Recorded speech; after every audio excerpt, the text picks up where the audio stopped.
Hello everyone. Shri IAS academy में आपका स्वागत है। जैसा कि आप जानते हैं कि श्री आईएएस एकेडमी ने लेट्स क्रैक नाम की सीरीज की शुरुआत की थी, जिसके अंतर्गत हमारी कई सारी सीरीज हैं। उसी दिशा में ये हमारी प्रीलिम्स लेट्स क्रैक सीरीज है। इसमें हम आपको 2000 टॉपिक के संबंध में डिस्कशन करते हैं। तो आज ये हमारा पार्ट 3 है, अर्थात डे 3। इसमें आज हमारे 41 से लेके 60 तक के टॉपिक कवर होंगे। उम्मीद है आपने प्रीवियस पार्ट सभी देख लिए होंगे। तो चलिए शुरू करते हैं। जैसा कि आप देख रहे हैं, ये हमारी प्रीलिम्स लेट्स क्रैक सीरीज है, डे 3 है। इसमें आज हम टॉपिक नंबर 41 से लेके 60 तक के टॉपिक को कवर करेंगे। ऑलरेडी आपको पता है कि ये प्रीलिम्स लेट्स क्रैक सीरीज के अंतर्गत हम लगभग 2000 से भी ज़्यादा टॉपिक को कवर करेंगे। तो उसी दिशा में ये हमारा 60 टॉपिक तक के कोर्स को कंप्लीट करेंगे। इसमें हम आपको लगभग जीएस के सभी खंडों को कवर कराएंगे, अर्थात आपका एक तरीके से जीएस का पूरा फाउंडेशन कोर्स इन 2000 टॉपिक के अंतर्गत कवर किया जाता है। अर्थात इसमें वो सारे इम्पॉर्टेंट क्वेश्चन होंगे जो लगभग इस वर्ष के यूपीएससी के पेपर में तो पूछे ही जाएंगे, साथ ही 2022 के यूपीएससी प्रीलिम्स में भी काफ़ी इम्पॉर्टेंट होंगे। अब आप में से कई सारे लोगों को लग रहा होगा कि सर और कौन कौन सी सीरीज आपने शुरू की हैं। तो आपको पता होना चाहिए कि हमने लेट्स क्रैक प्रीलिम्स विथ नाम की एक अम्ब्रेला स्कीम्स की कोशिश की है, जिसके अंतर्गत हम आपको 10 सीरीज कंप्लीट कराते हैं। उन्हीं 10 सीरीज के अंतर्गत ये हमारी प्रीलिम्स लेट्स क्रैक की सीरीज है। ऑलरेडी हमारी करंट अफेयर्स लेट्स क्रैक नाम की सीरीज चल ही रही है, साथ ही prelims back year let's crack series भी शुरू हो चुकी है और सीसैट में तो हम काफ़ी आगे बढ़ चुके हैं।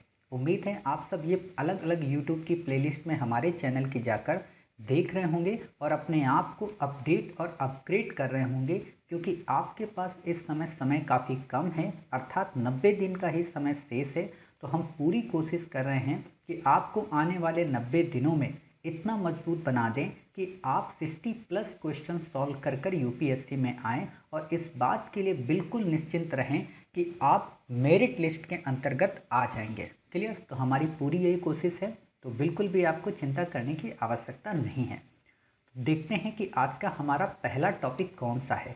अर्थात आज ये हमारा डे 3 है, टॉपिक 41 से 60 तक। तो टॉपिक 41 क्या है? 40 तक के टॉपिक आपको पीछे मिल गए हैं। देखिए, हम यहाँ पे रोज़ नंबर 1 करके नहीं डालेंगे, क्योंकि ऐसे आपको भी नहीं समझ में आएगा कि अच्छा अभी पिछले दिन ही तो आपने नंबर 1 पढ़ाया था। तो हम यही कर रहे हैं कि आपको एक लिस्ट के तहत पढ़ा रहे हैं कि ये टॉपिक 1 था, 2 था, 3 था, अब ये उसी दिशा में 41 है। काफ़ी इम्पोर्टेंट ये टॉपिक है। इस टॉपिक में हम आपको धर्म एवं दर्शन के बारे में सामान्य जानकारी देंगे, अर्थात हम आपको बताएंगे कि वास्तव में क्वेश्चन इस टॉपिक से कैसे पूछे जाते हैं। हमारी देखिए पहली कोशिश ये है, आप में से जिन लोगों को शायद ना पता हो, वो ये कि पहले हम आपको सारे इम्पॉर्टेंट टॉपिक करा देंगे, जो मतलब मोस्ट इम्पॉर्टेंट है कि इस बार तो पूछा ही पूछा जाना है अगर क्वेश्चन बनेंगे। और ये सब इसलिए मैं नहीं कहता हूँ कि मैं कोई जादू सीख कर आया हूँ या यूपीएससी से मेरी कोई साठ गांठ है, ऐसा बिल्कुल भी नहीं। क्योंकि यूपीएससी ने विगत 25 वर्षों में जो प्रश्न पूछे हैं, उन्हीं को काफ़ी गहनतापूर्वक अध्ययन करके भविष्य में क्या क्वेश्चन पूछे जा सकते हैं हम वैसे गेस कर रहे हैं। साथ ही करंट अफेयर्स में अलग अलग छोटी छोटी घटनाओं में जो घटनाएं इंपॉर्टेंट रही हैं, जिनको लेकर यूपीएससी क्वेश्चन पूछ सकती है, कोई आंदोलन हुआ, कोई मूवमेंट हुआ, किसी लीडर के द्वारा कोई जयंती मनाई गई, कोई स्पीच दी गई, तो उन सबको भी हम यहाँ पे इंक्लूड करते हैं, ताकि आपका कोई भी क्वेश्चन रह ना जाए। जितना वो सोच सकते हैं उससे 2 कदम आगे हम सोचें। इसके अलावा हम यूपीएससी के द्वारा लिए गए जो कई सारे एग्ज़ाम हैं, जैसे ईपीएफओ, सीडीएस, सीएपीएफ, एनडीए, इन सब में यूपीएससी ने जो क्वेश्चन पूछे हैं विगत 10 से 15 वर्षों में, उनको भी ध्यान में रखकर हम ये क्वेश्चन बनाते हैं। यानी कि हमारी जो स्पिरिट है, हमारी जो फ्रीक्वेंसी है, वो पूरी की पूरी यूपीएससी ओरिएंटेड है। समझ गए? इसीलिए आप देखिएगा कि इस बार के यूपीएससी के प्रीलिम्स में हमारे 80+ क्वेश्चन डायरेक्ट और इनडायरेक्ट होंगे ही होंगे। क्लियर? तो आपको निश्चिंत रहना है, क्योंकि पिछले वर्ष जब हमने ऐसा ही कुछ लोगों को पढ़ाया था तब हम आपको यूट्यूब पे नहीं पढ़ाते थे, पर्सनली कुछ लोगों को पढ़ाते थे। तो उन लोगों के कुछ ऑडियोज़ हैं, हमने कुछ लोगों को शेयर भी किए हैं, वो छोटे छोटे ऑडियोज़ आपको भी शेयर करेंगे कि आप 1.5 घंटे में पूरी इंडियन पॉलिटी कैसे कवर कर सकते हैं, कैसे इंडियन इकोनॉमी कवर कर सकते हैं। तो उनमें हमने आपको यही चीज़ें बताई, तो आप देखिएगा उन ऑडियो से संबद्ध सारे क्वेश्चन यूपीएससी ने पूछे ही थे। तो इसलिए आप निश्चिंत रहिए कि हम जो गेस करेंगे वो कितना उचित होगा और कितना अनुचित होगा। समझ गए? तो देखते हैं आज हमारा जो टॉपिक है धर्म एवं दर्शन। आपसे इसमें सिंपल से सिंपल प्रश्न पूछेगा कि यम और नचिकेता का संवाद किस उपनिषद में दिया गया है? क्या मुंडकोपनिषद में है, क्या कठोपनिषद में है, क्या मांडुक्य उपनिषद में है, या फिर केस उपनिषद में है? क्लियर? तो आपको पता होना चाहिए कि ये कठोपनिषद में इसका वर्णन मिलता है। अब यम कौन है, नचिकेता कौन है? तो आप जब अध्यात्म पढ़ते होंगे तो आपको पता होगा कि यम जो थे वो यमराज हैं, नचिकेता एक पिता के पुत्र थे। तो एक बार ये हुआ कि नचिकेता ने अपने पिता से पूछा कि आप सबको सब कुछ दान करते हो तो मुझे किसी दान करोगे? तो उनके पिता ने कहा कि मैं तुझे यमराज को दान में दे दूंगा।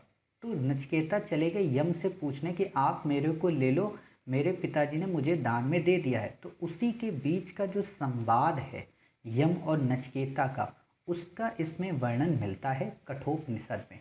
इससे ज़्यादा आपको कुछ भी नहीं याद रखना है, बस ये तथ्य आपको रटना है कठोपनिषद का। अब आपको ये भी नहीं रटना है कि कौन कौन से 108 उपनिषद हैं, कुछ का नाम आपको पता हो, जैसे आपको ईश का पता हो, केन का पता हो, कट, मांडुक, मुंडक, मुंडकोपनिषद, ये सब पता होने चाहिए। क्लियर? और आपको पता है सत्यमेव जयते हमारा मुंडकोपनिषद से लिया गया है, ना कि मांडुक्य उपनिषद से। कई बार क्वेश्चन में मांडुक और मुंडकोप दोनों आता है, तो आपको पता होना चाहिए मुंडकोपनिषद से लिया गया। समझ गए? दूसरी बात यह है कि ये कृष्ण यजुर्वेद का पार्ट है। समझ गए? मतलब कि ये जो उपनिषद है कठोपनिषद, ये वास्तव में यजुर्वेद के अंतर्गत एक पार्ट है। कृष्ण यजुर्वेद उसी की शाखा का ये उपनिषद है। आप जब एंशिएंट इंडिया पढ़ते हो तो उसमें हम आपको पढ़ाते हैं ना कि ऋग्वेद, यजुर्वेद, अथर्ववेद, सामवेद। क्लियर? इनमें इनके भी कई सारे छोटे छोटे ब्राह्मण ग्रंथ हैं जिसमें कृष्ण यजुर्वेद है। क्लियर? फिर आपका इसी के अंतर्गत आगे आपको मिलेगा एक पद ब्राह्मण मिलेगा। समझ गए? तो ये सारी चीज़ें आती, वो आपको याद नहीं रखना है, यहाँ के लिए इम्पोर्टेंट नहीं है। वो जब हम आपको एंशिएंट इंडिया पढ़ाएंगे तो वहाँ हम आपको बताएंगे कि सतपथ ब्राह्मण किससे संबंधित है। क्लियर? तब हम आपको बताएंगे कि कृष्ण यजुर्वेद की जो शाखा है वो क्या है। तब हम आपको बताएंगे कि जो वैष्णव परंपरा से संबंधित या जो कर्मकांड से संबंधित या जो कर्मकांडी शाखा है वो क्या है। यहाँ नहीं पढ़ना, यहाँ बस इतना पढ़ना है कि कठोपनिषद वास्तव में कृष्ण यजुर्वेद का पार्ट है और कुछ भी नहीं। क्लियर? ये तथ्यात्मक कुछ जानकारियाँ हैं। फिर अगला क्वेश्चन आपसे बनता है, ये क्वेश्चन यूपीएससी ने पूछा भी है कि क्षणिकवाद का जो संदर्भ है, कहने का मतलब कि जो क्षणिकवाद का जो सिद्धांत है और जो स्यादवाद का सिद्धांत है, ये वास्तव में किस धर्म से संबंधित है। सिंपल सा प्रश्न पूछेगा, डायरेक्ट क्वेश्चन पूछेगा। तो आपको पता होना चाहिए क्षणिकवाद का जो कॉन्सेप्ट है ये बौद्ध दर्शन से संबंधित है, ना कि जैन दर्शन से। आपसे क्वेश्चन पूछा है कि क्षणिकवाद का जो कॉन्सेप्ट है क्या जैन से संबंधित है, तो नहीं। दूसरी बात, अपोहवाद का भी कॉन्सेप्ट भी बौद्ध दर्शन से संबंधित है। इन तथ्यों को आप लिस्ट करके लिख लिया करो, मतलब एक कॉपी में लिख लो और उस लिस्ट को अपने सामने डेस्कटॉप पे चिपका लिया करो, क्योंकि ये तथ्यात्मक जानकारी है, रट्टा मारने से ही आपकी आएंगी। हालांकि हम आपको इसके कई सारे एमसीक्यू करा देंगे तो आपको ये तैयार हो जाएगा। फिर आता है पवरन नामक त्यौहार। आपसे क्वेश्चन पूछा जा सकता है कि पवरन जो त्यौहार है वो बौद्ध धर्म से संबंधित है। तो आप कहेंगे कि नहीं भाई साहब, जो पवरन त्यौहार है वो बौद्ध धर्म से संबंधित नहीं है, सॉरी, वो जैन धर्म से संबंधित नहीं है, ये बौद्ध धर्म से संबंधित है। क्लियर? अगला क्वेश्चन है अनेकांतवाद क्या है। अनेकांतवाद का संबंध क्या आजीविकों से है, क्या बौद्ध धर्म से है, क्या जैन धर्म से है, या ब्राह्मण धर्म से है? तो आप कहेंगे इसका संबंध जैन धर्म से है। क्लियर? ऐसे क्वेश्चन पूछे जाते हैं। जैसे स्यादवाद पे यूपीएससी ने क्वेश्चन पूछा है, और अगर आपको सिर्फ इतना ही पता हो कि स्यादवाद जैन धर्म का कॉन्सेप्ट है, बौद्ध का नहीं है, तो आपका उत्तर सही हो जाएगा। क्लियर? जब हम बैक ईयर कराएंगे तो वहाँ आपको हम दिखाएंगे। तो आपसे एक क्वेश्चन पूछा जा सकता है कि स्यादवाद की जो संकल्पना है वो किससे संबंधित है, क्या बौद्ध से है, क्या आजीवक से है, क्या ब्राह्मण से है? तो नहीं भाई साहब, ये जैन धर्म से है। क्लियर? फिर आता है अनंत चतुष्टय। अनंत चतुष्टय का संबंध भी जैन धर्म से ही है। क्लियर। और लास्ट में आता है यापनी संप्रदाय। यापनी संप्रदाय का कॉन्सेप्ट भी जैन धर्म से संबंधित है। अर्थात आपको मोटे तौर पर कितने सिद्धांत मिल गए जैन के? 4 सिद्धांत आपको जैन के मिल गए और बौद्ध का आपको 1 मिल गया। क्लियर। तो अब आप इसको ऐसे लिस्ट बना लिया करें कि बौद्ध धर्म का कॉन्सेप्ट है क्षणिकवाद और अपोहवाद और पवरन। क्लियर। ऐसे आप ग्रुप बना लो। फिर आता है जैन धर्म। जैन धर्म का संबंध है अनेकांतवाद से, स्यादवाद से। क्लियर। ऐसे आप यहाँ पे लिख लो कि ठीक है भाई साहब, अनेकांतवाद से संबंध है, साथ ही आपका स्यादवाद से संबंध है। तो ये आपका कॉन्सेप्ट पूरा क्लियर हो जाएगा। क्लियर। और अनंत चतुष्टय और यापनी तो आप जानते ही हो। चलिए, इतना आपने देख लिया। अब आता है सिख धर्म से संबंधित कुछ इम्पोर्टेंट जानकारी। पहला तो ये इम्पोर्टेंट जानकारी है कि 5वें गुरु जो अर्जुन देव हैं, सिखों के 10 गुरु हैं, तो हम आपको 10वें गुरु को पढ़ाएंगे जब भक्ति आंदोलन पढ़ाएंगे। यहाँ पे अभी हम आपको तथ्य बता रहे हैं। आगे हम आपको जब भक्ति आंदोलन पढ़ाएंगे इसके 61 के बाद की सीरीज में, तो वहाँ हम आपको 10वें गुरु बताएंगे, उन 10वें गुरुओं के द्वारा किए गए कार्य बताएंगे। तो चिंतित नहीं होना है। 5वें गुरु अर्जुन देव ने हरमिंदर साहिब बनवाया, मतलब जो अमृतसर का जो मंदिर है, टेम्पल, उसे बनवाया। क्लियर। इन्होंने ही मनसद एवं दसवंध यानी आय का कुछ हिस्सा अर्जित करने की परंपरा शुरू की अर्पित करने की। इसका क्या मतलब? जैसे आप लोग पढ़ते हो ना, जकात होता है मुस्लिम में, हम हिंदुओं में होता है दान, तो उसी तरीके से सिखों में होता है मनसद और दसवंध प्रणाली। अर्थात इसके अंतर्गत लोग, सिख जो लोग हैं, वो अपनी आय का कुछ हिस्सा दान देते हैं अपने गुरुद्वारा साहिब में। क्लियर। तो वही चीज़ें आपसे सिंपल सा क्वेश्चन पूछेगा कि मसद एवं दसवंध जो शब्द हैं वो चर्चा में थे, क्या हैं? क्या ये दान की प्रणालियां हैं? क्या भू राजस्व व्यवस्था की प्रणालियां हैं? या सैन्य प्रशासन से संबंधित क्षेत्र हैं? या फिर आपसे ये पूछेगा कि विदेशी संबंध से संबंधित कूटनीतिक शब्दावलियाँ? तो आप बता दोगे भाई साहब ये दान से संबंधित शब्दावलियाँ हैं। क्लियर हुआ। अगला क्वेश्चन आपसे पूछेगा कि अकाल तख्त किसने बनवाया? तो उसे बनवाया हरगोविंद साहब ने या हरगोविंद सिंह ने। अकाल तख्त का मतलब क्या होता है? आप लोग हमेशा सुनते होंगे अकाल तख्त अकाल तख्त। तो आपने देखा होगा जब भी आप लोग गुरुद्वारा वगैरह जाते होंगे तो गुरुद्वारा में तो एक होता है जहाँ पे वो सिख साहब जो होते हैं वो क्या करते रहते हैं, उस पे ऊपर से चलाते रहते हैं, मतलब हवा से बिजना से डोलाते रहते हैं। क्लियर। उसको क्या बोलते हैं सिख शब्दावली में, मुझे नहीं पता है। ठीक है। तो आप एक तरीके से समझ सकते हो जैसे फ़ैन की तरह उसको हवा से फ्लो करते रहते हैं। क्लियर। दूसरा आपने देखा होगा कि वहीं पे उसी के बगल में या थोड़ी दूर पे एक पवित्र स्थान होगा जो कांच से पूरी तरह बंद होगा। क्लियर। जहाँ वास्तव में वहाँ के मूल किसी गुरु की या तो कोई ना कोई आप कह सकते हो सांकेतिक चीज़ें रखी होंगी, उनके बिस्तर होंगे या वहाँ पे उनकी कोई ऐसी वस्तुएं होंगी जो वो अपने जीवन में पहले से यूज करते आए हैं, वो सबसे पवित्र स्थान माना जाता है। ठीक है। तो उसे अकाल तख्त कहते हैं। क्लियर। इतनी सारी चीज़ें क्लियर हो गई। अब आपसे क्वेश्चन जो आएगा इन पे तो हो सकता है ना आए, इतना इम्पोर्टेंट नहीं है, इनडायरेक्ट डायरेक्ट पूछ ले, बट जो मोस्ट इम्पॉर्टेंट है इस वर्ष और 2022 के लिए वो है भारतीय दर्शन। क्योंकि विगत कई वर्षों से यूपीएससी ने भारतीय दर्शन पे क्वेश्चन नहीं पूछे हैं और काफ़ी वर्षों से दर्शन चर्चा में है। क्लियर। तो इसलिए क्वेश्चन इस पे बन सकते हैं। तो पहला तो क्वेश्चन यही यूपीएससी ने कई बार पूछा है कि कौन कौन से दर्शन शामिल हैं, मतलब कौन से वो 6 दर्शन के अंतर्गत दर्शन आते हैं। तो आपको पता होना चाहिए 6 दर्शन कौन कौन से हमारे, एक है सांख्य, एक है योग, एक है न्याय, एक है वैशेषिक, एक है पूर्व मीमांसा और एक है उत्तर मीमांसा। क्लियर। मतलब ये 6 हमारे दर्शन हैं।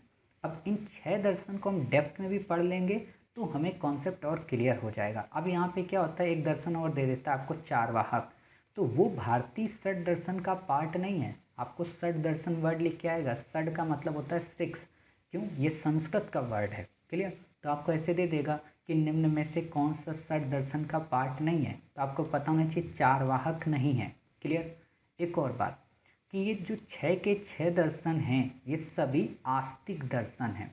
आस्तिक और नास्तिक आप लोग हमेशा कई बार वर्ड सुनते हो और कई बार आप लोगों को इसका मतलब क्या बताया जाता है कि आस्तिक का मतलब होता है ईश्वर पे विश्वास करने वाला और नास्तिक का मतलब होता है क्या, ईश्वर पे विश्वास ना करने वाला। ये गलत कॉन्सेप्ट है। क्यों?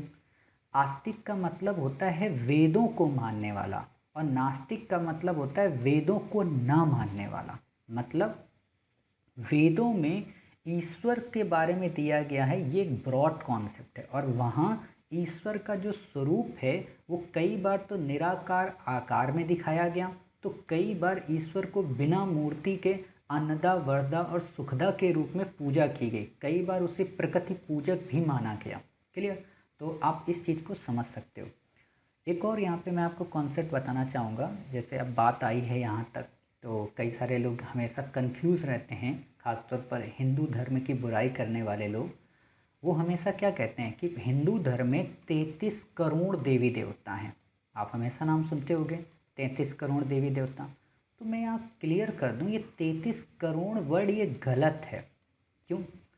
क्योंकि आप जब ऋग्वेद पढ़ते हो या यजुर्वेद जब पढ़ते हो तो यजुर्वेद में जब यज्ञ में आहुति देने की बात आती है, क्योंकि यजुर्वेद यज्ञ से संबंधित है, क्लियर, उसमें यज्ञ के संबंध में जानकारी दी गई है। तो वहाँ जब देवताओं को बुलाया जाता है तो वहाँ पे एक मंत्र आता है। आप लोगों में से जब कभी यज्ञ वज्ञ आप लोग करोगे तो आपको पंडित साहब यही मंत्र पढ़ेंगे, ठीक है। तो क्या वहाँ पे बोलते हैं, आवाहनम न जानामि नय वजानामि पूजनम।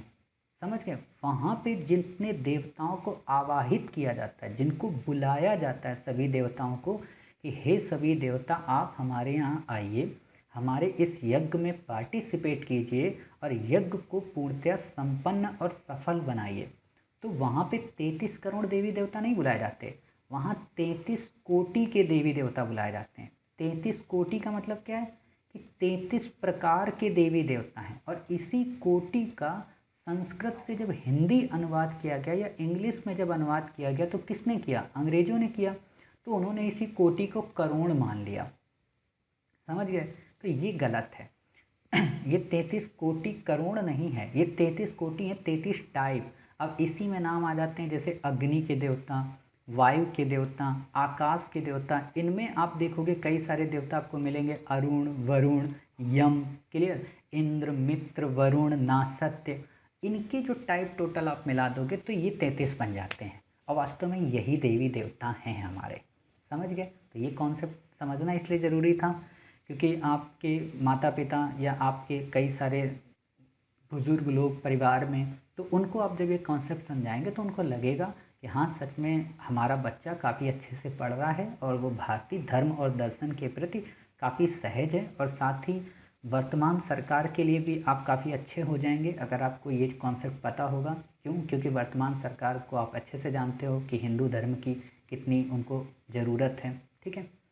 मतलब जो नकारात्मक चीज़ें हैं वो देखो उसका खंडन हमेशा करना चाहिए, फिर चाहे वो हिंदू धर्म में हो चाहे इस्लाम में। कभी हम खाली होंगे, यानी कि जब हम 30 जून से कोई सीरीज़ शुरू करेंगे मेंस की, तो वहाँ पे फिर हम आपको इस्लाम के बारे में इंडिपेंडेंट रूप से बताएंगे, या तो इंटरव्यू के टाइम पे बताएंगे इस्लाम वास्तव में सत्य क्या है और असत्य क्या है, इस्लाम में कितनी हकीकत है और कितना उसको आडंबरपूर्ण बनाया गया, क्यों वो लोग काले कपड़े के बुर्के को पहनते हैं, क्यों वो अपने पैजामे को छोटा करते हैं, क्यों वो इस्लाम के अंतर्गत 4 से 5 शादियाँ करते हैं, इसके पीछे मोहम्मद साहब का क्या तर्क है, इस्लाम में संगीत सुनना कितना उचित है कितना अनुचित है, चित्रकारी करना कितना उपयुक्त है कितना अनुपयुक्त है, ये सारे डिबेट पढ़ेंगे तो आपको समझ में आएगा वास्तव में इस्लाम का वो स्वरूप जो मोहम्मद साहब का था और वर्तमान में इस्लाम का जो स्वरूप है, दोनों में ज़मीन और आसमान का अंतर है।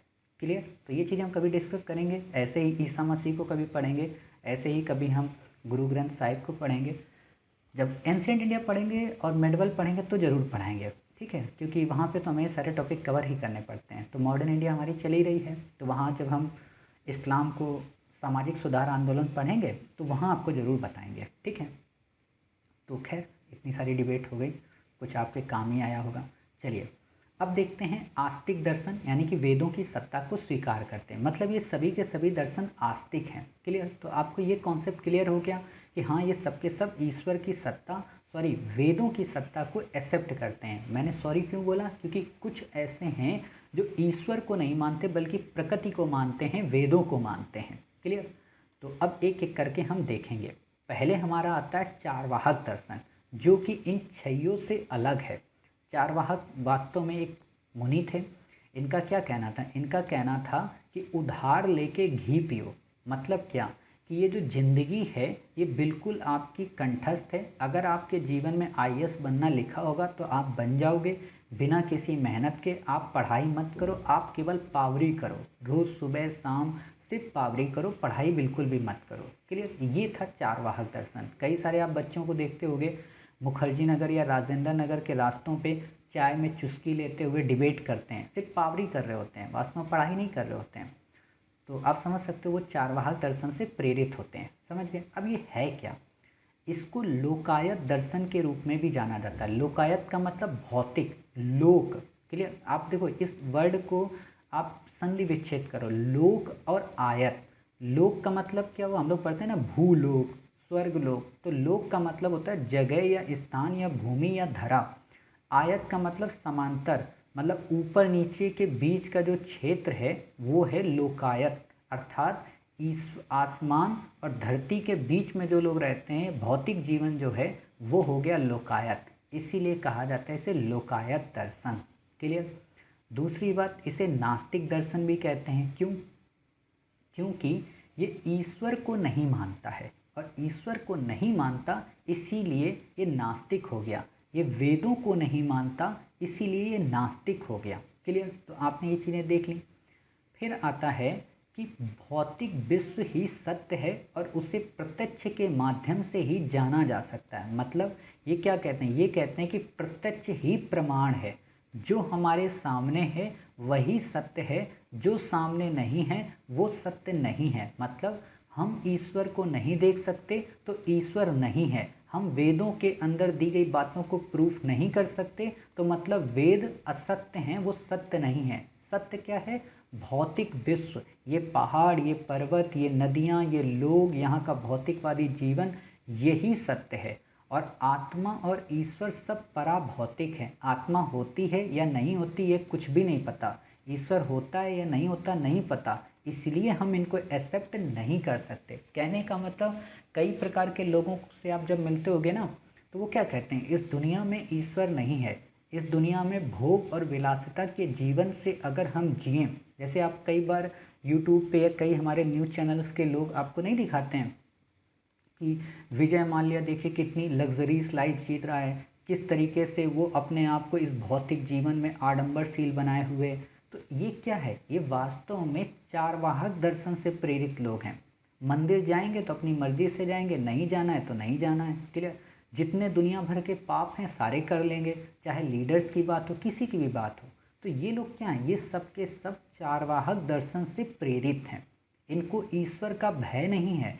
ये जब किसी का शोषण करते हैं तो इनको परम पिता परमेश्वर की प्रॉब्लम नहीं दिखती कि यार वो हमें बाद में कैसे मारेगा। हम क्या होते हैं? यार नहीं, चींटी को नहीं मारना है, इस पक्षी को नहीं मारना है। आप देखिए कई सारे लोग तो कितने सारे जानवरों को मार के खा जाते हैं, रत्ती भर उनके अंदर दया धर्म क्षमा बिल्कुल भी नहीं होती है।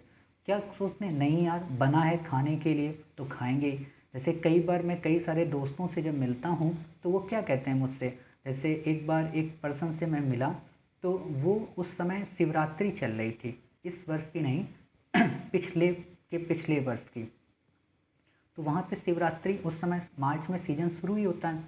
तो वहाँ पे वो महाशय क्या थे कि 250 ग्राम चिकन लेकर आ रहे थे। तो मैंने पूछा कि भाई शिवरात्रि चल रही है तो आप ईश्वर का थोड़ा तो ख्याल रखा करो। और आपको जानकर आश्चर्य होगा कि गले में उनके रुद्राक्ष माला था और सुबह शाम वो महाराज क्या करते थे इस शिव का जो महामृत्युंजय मंत्र है उसको भी जाप करते थे। बट उनको चिकन चाहिए। तो मैंने पूछा चिकन क्यों? तो बोलते हैं भोजन और भजन अपनी जगह है।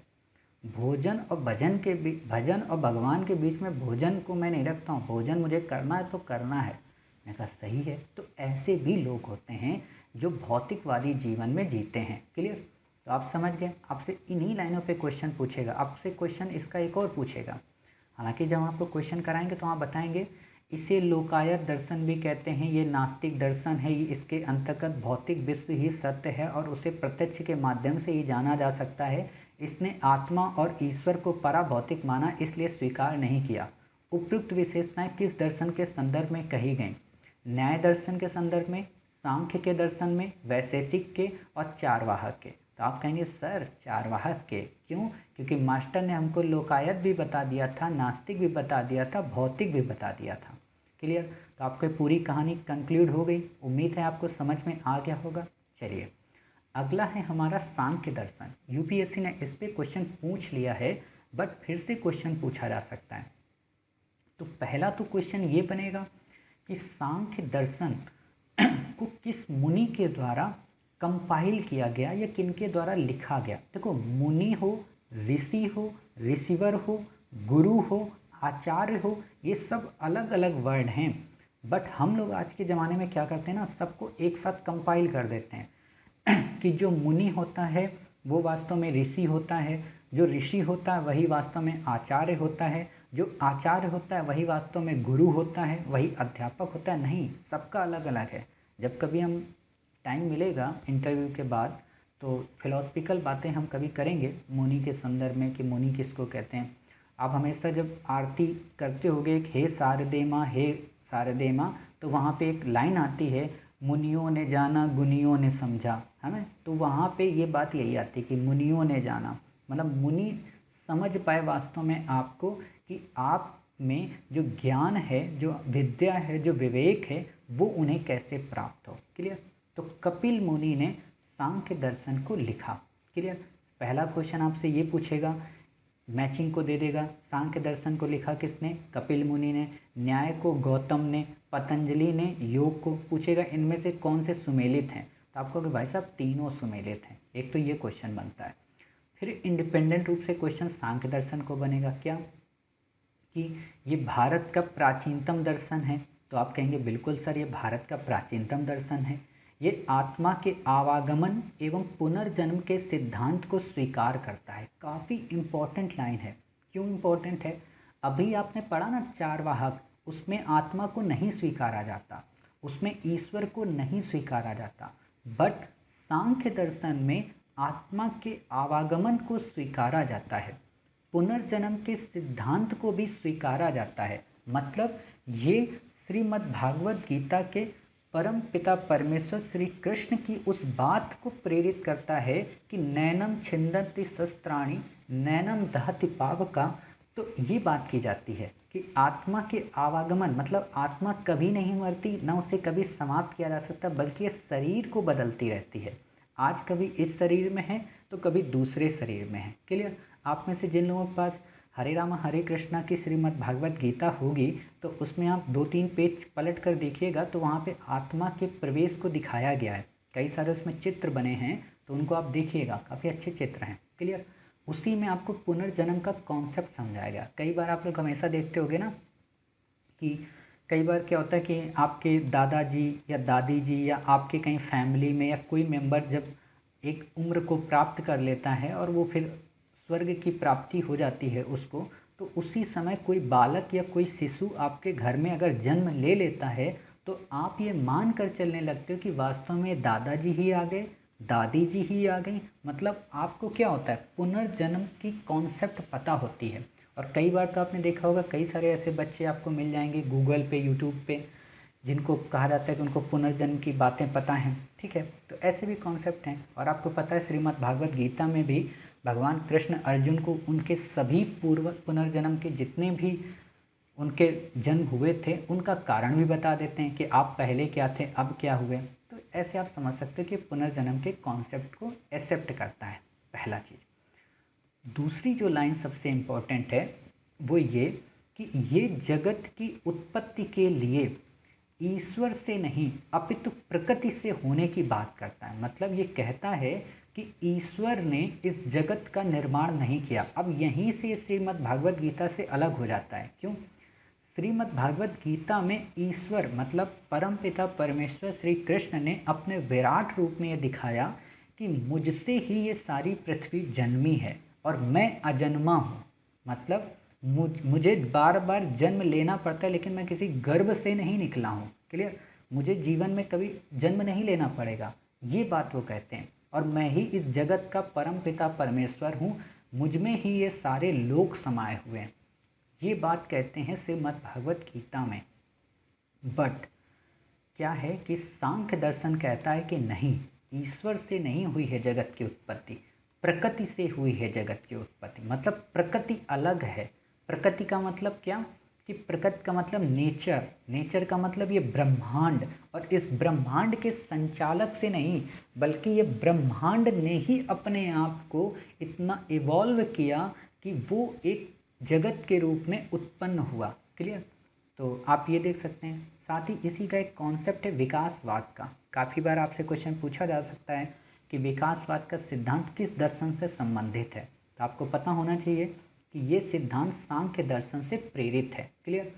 इसमें कहा गया है कि जगत का जो उद्भव है, जगत की जो उत्पत्ति है, उसका जो विकास है वो प्रकृति और पुरुष के संयोग से हुआ। देखो यहाँ पे मैं एक बात बताना चाहता हूँ आप लोगों को। कई बार होता है ना, कई बार क्वेश्चन आता है मन में कि आखिरकार जो महिलाएं होती हैं, ठीक है, वो नेचर के इतना करीब क्यों होती हैं। मतलब उनका जो शरीर है वो नेचुरल या प्राकृतिक रूप से इतना मजबूत क्यों बनाया गया, क्यों उन्हीं को गर्भ धारण करने के लिए प्रेरित बताया गया, क्यों उनको इस चीज़ से जोड़ा गया। तो वास्तव में नारी में और प्रकृति में इक्वलिटी है। समझ गए? मतलब नारी और प्रकृति का जेंडर एक ही है, दोनों फीमेल हैं। ध्यान से सुनना इस बात को। दूसरा, पुरुष जो है वो मेल है। इसीलिए आप हमेशा देखना कि पुरुष का अट्रैक्शन हमेशा नेचर की ओर ज़्यादा होता है। पुरुष हमेशा नेचर की पास मिलने के लिए या नेचर से संयोग करने के लिए हमेशा उन्मादित रहता है। मतलब नेचर जैसे प्लेसेस में घूमने का काफ़ी शौकीन होता है कि घूमना है, हमें घुमक्कड़ी करना है। इसलिए आप देखोगे अधिकांश पुरुष कहाँ जाएंगे, हिमालय जाएंगे। क्यों? क्योंकि प्रकृति उनको खींचती है। आप हमेशा देखोगे ना, अट्रैक्शन का लॉ क्या कहता है कि अगर दोनों अपोजिट सेक्स हैं तो वो एक दूसरे को अट्रैक्ट करेंगे। और आप यही चीज़ पढ़ते होगे प्लस और माइनस के कॉन्सेप्ट में, मतलब इलेक्ट्रॉन और प्रोटॉन में, कि वो आपस में एक दूसरे को कनेक्ट करते हैं। वही चीज़ यहाँ पे आया है कि प्रकृति और पुरुष आपस में मिलकर इस जगत को बनाया। इसीलिए आप हमेशा देखोगे एक कॉन्सेप्ट आता है, नर और नारायण से मिलकर ही इस जगत की उत्पत्ति हुई है। क्लियर? तो आप ये चीज़ें समझ सकते हो। इतना, इससे ज़्यादा आपको देखो डेप्थ में नहीं पढ़ना। मैं यहाँ पे थोड़ा आपको फिलोसफिकल इसलिए बता दे रहा हूँ क्योंकि ऐसे आप जटिल हो जाएगा, ऐसे आप समझ ही नहीं पाओगे और आपको कुछ याद भी नहीं रहेगा। अब आपको अच्छे से पता है चारवाक दर्शन क्या है, आप भूल नहीं सकते। आप सांख्य दर्शन नहीं भूल सकते, आप आत्मा के आवागमन और पुनर्जन्म के कॉन्सेप्ट को नहीं भूल सकते। क्योंकि जब भी ये लाइन आएगी आपको मेरी ये बात तुरंत याद आ जाएगी कि अच्छा, भगवान कृष्ण ने श्रीमद् भागवत गीता में नैनम छिन्दन्ति शस्त्राणि नैनम दहति पावका का श्लोक बोला था और उसमें मास्टर ने हमको ऐसे ऐसे करके समझाया भी था। आपको तुरंत याद आ जाएगा कि अच्छा, पुनर्जन्म के कॉन्सेप्ट को लेकर अर्जुन की बातें कही थी, इसलिए याद आ जाएगा। इसलिए होता है ना कि कोई घटना याद रखनी चाहिए। जैसे जब भी कई सारे लोगों का आप में से ब्रेकअप हुआ होगा तो वो डेट, वो टाइम, वो सब कुछ याद होगा। कुछ भी आप बुला सकते हो लेकिन वो चीज़ें आप नहीं बुला सकते हो। क्यों? क्योंकि इंसिडेंट उससे रिलेटेड है। आपका जब बर्थडे होता है तो वो डेट याद रहती है, बाकी आप सब भूल सकते हो। समझ गए? चलिए, खैर आपको 27 मार्च भी याद होगा कि हमने प्रीलिम्स की सीरीज़ शुरू की थी। अगला क्या है? दुखों से स्थायी मुक्ति के लिए मोक्ष या कैवल्य में ध्यान लगाना जरूरी है। मतलब कि अगर आपको अपने दुखों से दूर होना है, अगर अपने जीवन को से दुख को समाप्ति करना है तो आपको मोक्ष या कैवल्य की ओर ध्यान लगाना पड़ेगा। कैवल्य का मतलब ही होता है मोक्ष।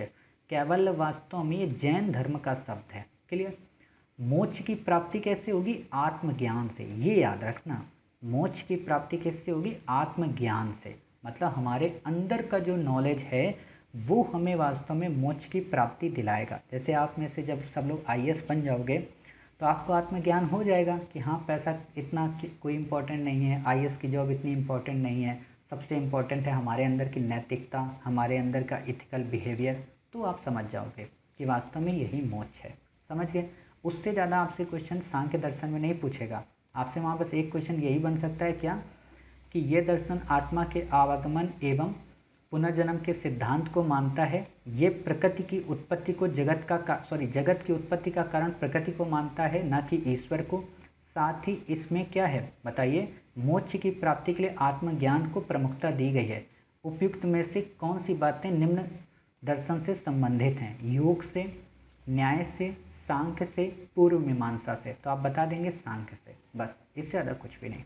चलिए अगला क्वेश्चन क्या है, काफ़ी अच्छा क्वेश्चन है। मतलब क्वेश्चन क्या है, टॉपिक है योग दर्शन। योग नाम से ही जानते हो, बाबा रामदेव को पतंजलि पूरा खड़ा कर दिया, तो योग दर्शन के प्रेरक कौन है, पतंजलि। क्लियर। इसे शेश्वर सांख्य या ईश्वरवादी सांख्य भी कहते हैं। इस लाइन का क्या मतलब, इस लाइन का मतलब इसलिए ईश्वरवादी या शेश्वर, शेश्वर का मतलब होता है सा ईश्वर। क्लियर। तो शेश्वर क्यों कहा गया, क्योंकि ईश्वरवादी सांख्य है। मतलब सांख्य में क्या था, सांख्य में प्रकृति थी, ईश्वर अब्सेंट था, इसीलिए इसको ईश्वरवादी सांख्य कह दिया गया कि इस सांख्य में ईश्वर प्रेजेंट है। अर्थात योग दर्शन जो है वो ईश्वर के अस्तित्व को एक्सेप्ट करता है, और जब ईश्वर के अस्तित्व को एक्सेप्ट करता है तो अष्टांगिक मार्ग पर चलने की बात करता है। अष्टांगिक मार्ग का क्या मतलब, अष्टांगिक मार्ग आप हमेशा पढ़ते हो ना, यम, नियम, आसन, प्राणायाम, प्रत्याहार, ये सारी चीज़ें इसके अंतर्गत अष्टांगिक मार्ग आते हैं। ऑलरेडी हमने इसका MCQ भी आपसे टेलीग्राम पे शेयर भी किया है और उसको सॉल्व भी किया है। बट जब हम अभी अपनी टारगेट 60+ सीरीज की शुरुआत करेंगे तो वहाँ पे हम इन सारे क्वेश्चंस को और अच्छे से फिर से काफ़ी एनालिसिस करके डिस्कस करेंगे। तो आपसे इस पर क्या क्वेश्चन बन सकता है, एक तो सिंपल यही बनेगा पतंजलि को लेकर कि सुमेलित कीजिए। दूसरा आपसे क्वेश्चन यही बनेगा कि ये दर्शन ईश्वर के अस्तित्व को स्वीकार करता है, साथ ही अष्टांगिक मार्ग के जरिए मोक्ष की प्राप्ति की बात करता है, इसे पतंजलि के द्वारा लिखा गया। तो आप बता सकते हैं तुरंत कि भाई साहब ये योग दर्शन की बात कर रहा है। क्लियर। तो इतनी सारी बातें आपकी क्लियर हो गई। चलिए अब हमारा अगला टॉपिक क्या है, अगला टॉपिक है हमारा न्याय दर्शन। काफ़ी इंपॉर्टेंट है न्याय दर्शन। महर्षि गौतम ने इसे लिखा। क्लियर। महर्षि गौतम मतलब गौतम मुनि थे, ऋषि थे, तो उन्होंने इसे लिखा। प्रमाण को अत्यधिक महत्व देने के कारण इसे प्रमाण शास्त्र भी कहते हैं। मतलब कि ये क्या कहता है, ये कहता है कि अगर ईश्वर है तो हमें दिखाओ। मतलब हर एक चीज़ की प्रूफ मानता है। जैसे आप लोग हमेशा कई बार हमसे प्रूफ मानते हो ना कि मास्टर आप ऐसे बोल तो देते हो कि ये ट्रिक यहाँ पे काम आएगी, इस ट्रिक से ऐसे क्वेश्चन सॉल्व हो सकता है, तो हम आपको फिर प्रूफ दिखाते हैं बैक ईयर के माध्यम से। यानी कि आप लोग क्या करते हो, आप लोग न्याय दर्शन की बात करते हो। अब यहाँ पे एक कॉन्सेप्ट और लगाओ, क्या कि हमारी न्यायपालिका क्या करती है, प्रमाण को ही तो बेस मानती है। तो मतलब न्याय का संबंध हो गया प्रमाण से, अर्थात ये तर्क को अत्यधिक महत्व देगा। और जब हर चीज़ तर्क के माध्यम से सिद्ध करने की बात करेगा तो ईश्वर को भी कहेगा कि इसे तर्क के माध्यम से सिद्ध करो। और ये क्या कहेगा कि ईश्वर प्रत्यक्ष, अनुमान और शब्द प्रमाण से सिद्ध होता है। मतलब ये उसके सिद्ध होने की भी बात करेगा कि अगर ईश्वर को आप सिद्ध कर सकते हो तो प्रत्यक्ष रूप से करो, अनुमान रूप से करो और शब्द रूप से इसे सिद्ध करो। क्लियर। मतलब ईश्वर को ये मानता है लेकिन तर्क के माध्यम से सिद्ध करने की बात करता है। समझ गए। तो न्याय दर्शन क्या है, इस पे ज़्यादा क्वेश्चन आता नहीं है वैसे। फिर आता है वैशेषिक दर्शन। इस पे सिंपल क्वेश्चन ये पूछा जाता है कि किस दर्शन को औलुक्य दर्शन कहते हैं। जैसे लोकायत पढ़ा ना आपने चारवाहक को, तो वैसे ही आपसे क्वेश्चन पूछता है कि किस दर्शन को औलुक्य दर्शन कहते हैं। तो आप बता देंगे कि वैशेषिक दर्शन को औलुक्य दर्शन या कणाद दर्शन भी कहते हैं। कणाद क्यों, क्योंकि महर्षि कणाद ही इसके संपादक हैं, या महर्षि कणाद ने इस दर्शन को संकलित किया था। समझ गए। चलिए अब बात आती है न्याय दर्शन। मतलब इसी में कॉन्सेप्ट है, न्याय दर्शन से इसका संबंध माना जाता है। मतलब इसके जो फीचर्स हैं वो न्याय दर्शन से रिलेट हैं। जैसे आपने अभी पढ़ा था ना योग के बारे में, तो उसमें क्या पढ़ा था, शेषेवर सांख्य से संबंधित था। ईश्वर, आत्मा, मोक्ष व कर्म के सिद्धांतों को एक्सेप्ट करता है। अब आप में यहाँ पे दे देगा क्या कि सांख्य दर्शन क्या ईश्वर को एक्सेप्ट करता है, तो नहीं करता। ठीक है। मतलब जगत की उत्पत्ति के लिए उसको नहीं एक्सेप्ट करता है। क्लियर। साथ ही क्या ईश्वर के लिए चारवाहक एक्सेप्ट करता है, तो नहीं करता है। क्या कणाद या वैशेषिक दर्शन एक्सेप्ट करता है? तो बिल्कुल करता है। तो ऐसे आपसे क्वेश्चन पूछेगा। क्या आत्मा के आवागमन को करता है? करता है। कर्म के सिद्धांतों को? बिल्कुल करता है। तो आपसे ऐसे क्वेश्चन यहाँ पे बन सकते हैं। चलिए हमारा अगला टॉपिक है मीमांसा दर्शन। काफ़ी अच्छा है। मीमांसा वास्तव में दो टाइप की है। एक तो है पूर्व मीमांसा, एक है उत्तर मीमांसा। पूर्व मीमांसा में वास्तव में क्या बातें आती हैं? कर्म कांड से संबंधित बातें। और उत्तर मीमांसा में ज्ञान कांड से। कर्म कांड का मतलब क्या होता है? कर्म कांड का मतलब होता है यज्ञ, तंत्र, है ना, जादू टोना, ताबीज वगैरह, कलावा वगैरह, है ना, ये पूजा पाठ, रुद्राक्ष की माला धारण करना, जनेऊ पहनना, ये सब कर्म कांड के अंतर्गत आता है। मतलब ये सारी बातें पूर्व मीमांसा में दी गई हैं। ज्ञान में कांड में क्या है कि ज्ञान की बातें, कि अपनी बुद्धि को कितना बल प्रदान करो, शिक्षा की ओर कितने उन्मुख हो, ज्ञान के माध्यम से इस जगत को रोशन करो, ये सारी बातें आती हैं। तो ये ज्ञान कांड। जैसे आप लोग श्रीमद् भागवत गीता जब पढ़ेंगे तो उसमें आप पढ़ोगे ना कर्म योग, ज्ञान योग और राजयोग। और उसी तरह से स्वामी विवेकानंद ने भी इन्हीं 3 पुस्तकों को लिखा है, कर्म योग, राजयोग और ज्ञान योग। और आप में से हर एक व्यक्ति को कार्य से मेरी ओर से रिकमेंड है कि आप कर्म योग को जरूर पढ़ें, क्योंकि कर्म योग काफ़ी अच्छी पुस्तक है। हालांकि राजयोग तो आपको भी पढ़नी चाहिए, क्योंकि जब आप एडमिनिस्ट्रेशन में आएंगे तो वो भी इम्पोर्टेंट हो जाती है। तो काफ़ी इम्पोर्टेंट पुस्तकें हैं तीनों स्वामी विवेकानंद जी की। चलिए आगे क्या है, कुछ तथ्य हैं, इनको देख लीजिए। यूपीएससी कई बार क्वेश्चन पूछती है और आप लोगों से भी जब हम पूछते हैं तो क्वेश्चन गलत कर देते हैं। तो देखो हमेशा इनको थिंकिंग पे याद किया करो। राम बताइए, राम कैसे व्यक्ति हैं? राम काफ़ी विशिष्ट व्यक्ति होते हैं। क्लियर? मतलब सम्मान इनको प्राप्त है। तो रामानुजाचार्य ने जिस सिद्धांत का कॉन्सेप्ट दिया होगा वो कौन सा होगा? विशिष्टता द्वैतवाद। इतना अब याद हो गया कि राम विशिष्ट थे। माधवाचार्य ने जो दिया वो द्वैतवाद का दिया। वल्लभाचार्य ने जो दिया वो शुद्धाद्वैतवाद का दिया।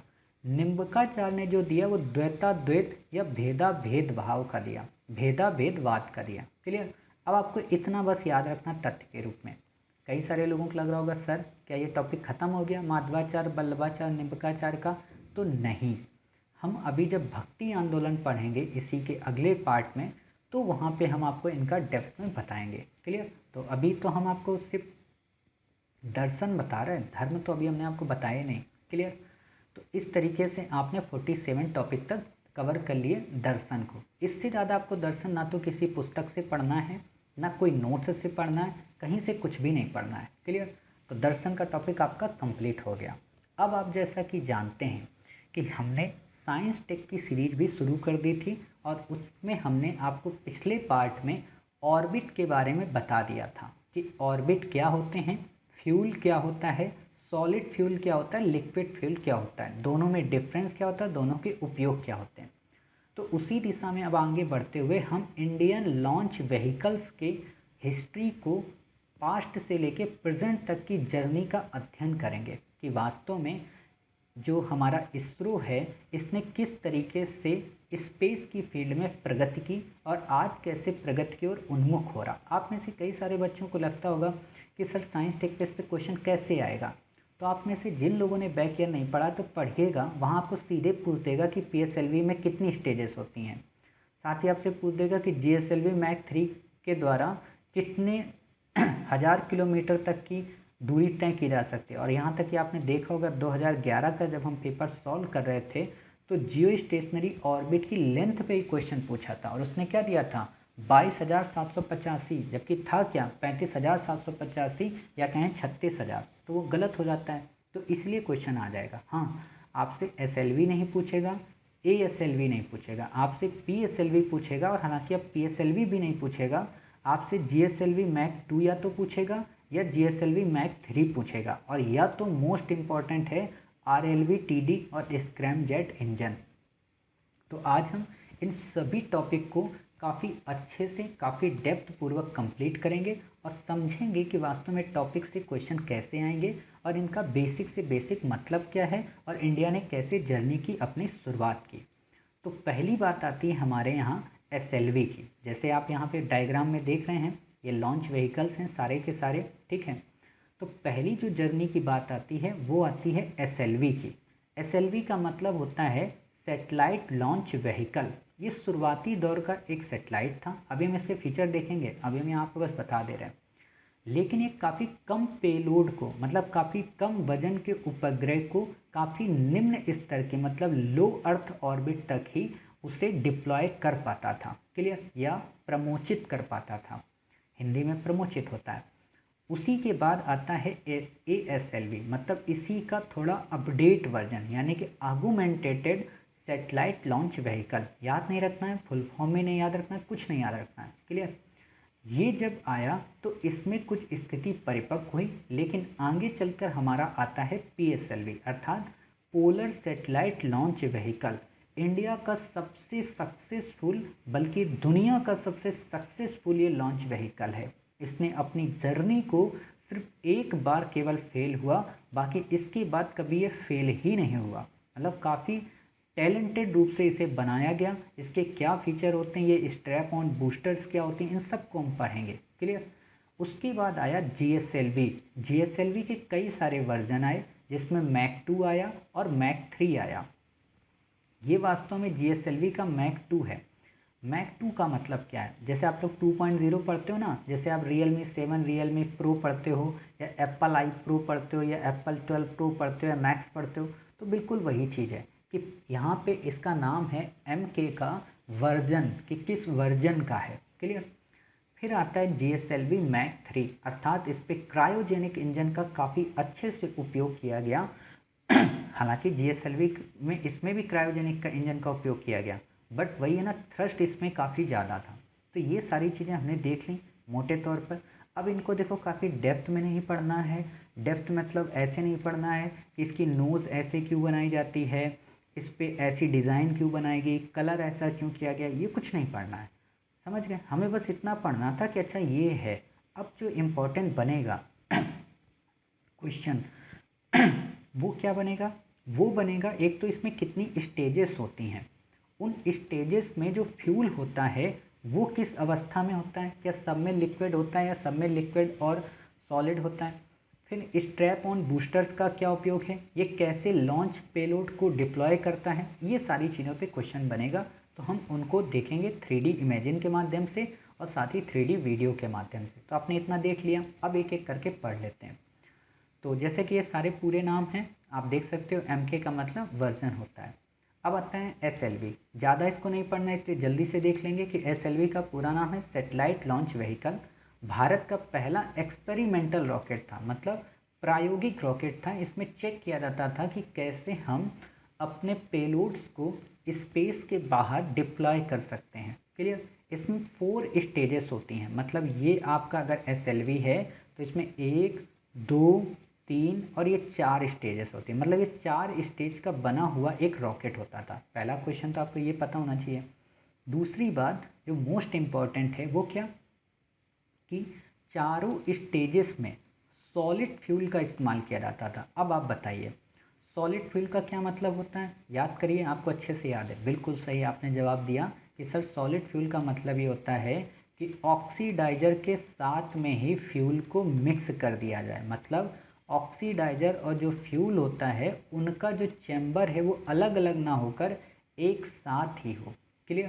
तो ये आपने समझ लिया कि ऑक्सीडाइजर एक साथ ही पहले से उसमें मिक्स होता है। ऑक्सीडाइजर का काम क्या होता है, उसको जलाने के काम आता है, क्लियर। और आपको अच्छे से पता है कि एक बार अगर जल गया तो इसे हम रोक नहीं सकते, समझ गए। तो पहली स्थिति थी, तो इतना अपडेट तो कोई होता नहीं है। इससे रोहिणी सैटेलाइट को लो अर्थ ऑर्बिट में पहुंचाया गया। अब आपको अच्छे से पता है लो अर्थ ऑर्बिट कितना होता है, बताइए। 160 से लेके 2000 किलोमीटर। अब आपको देखो समझ में आ रहा होगा कि अच्छा मास्टर आपने इसीलिए हमको सारी चीज़ें पहले पढ़ा दी थी कि लो अर्थ ऑर्बिट क्या होता है, सॉलिड फ्यूल क्या होता है। तो हमने इसीलिए पढ़ा था कि आपको एक क्रमबद्ध रूप से ना स्पेस की जर्नी समझ में आए, नहीं तो साइंस टेक काफ़ी टफ हो जाता है। और हिंदी मीडियम वालों के तो आप समझ सकते हो, क्योंकि हिंदी में तो मटेरियल ही नहीं है। ये सारा का सारा आपका नोट्स इंग्लिश मीडियम से लिया गया, पूरा इसरो की वेबसाइट पे जाके।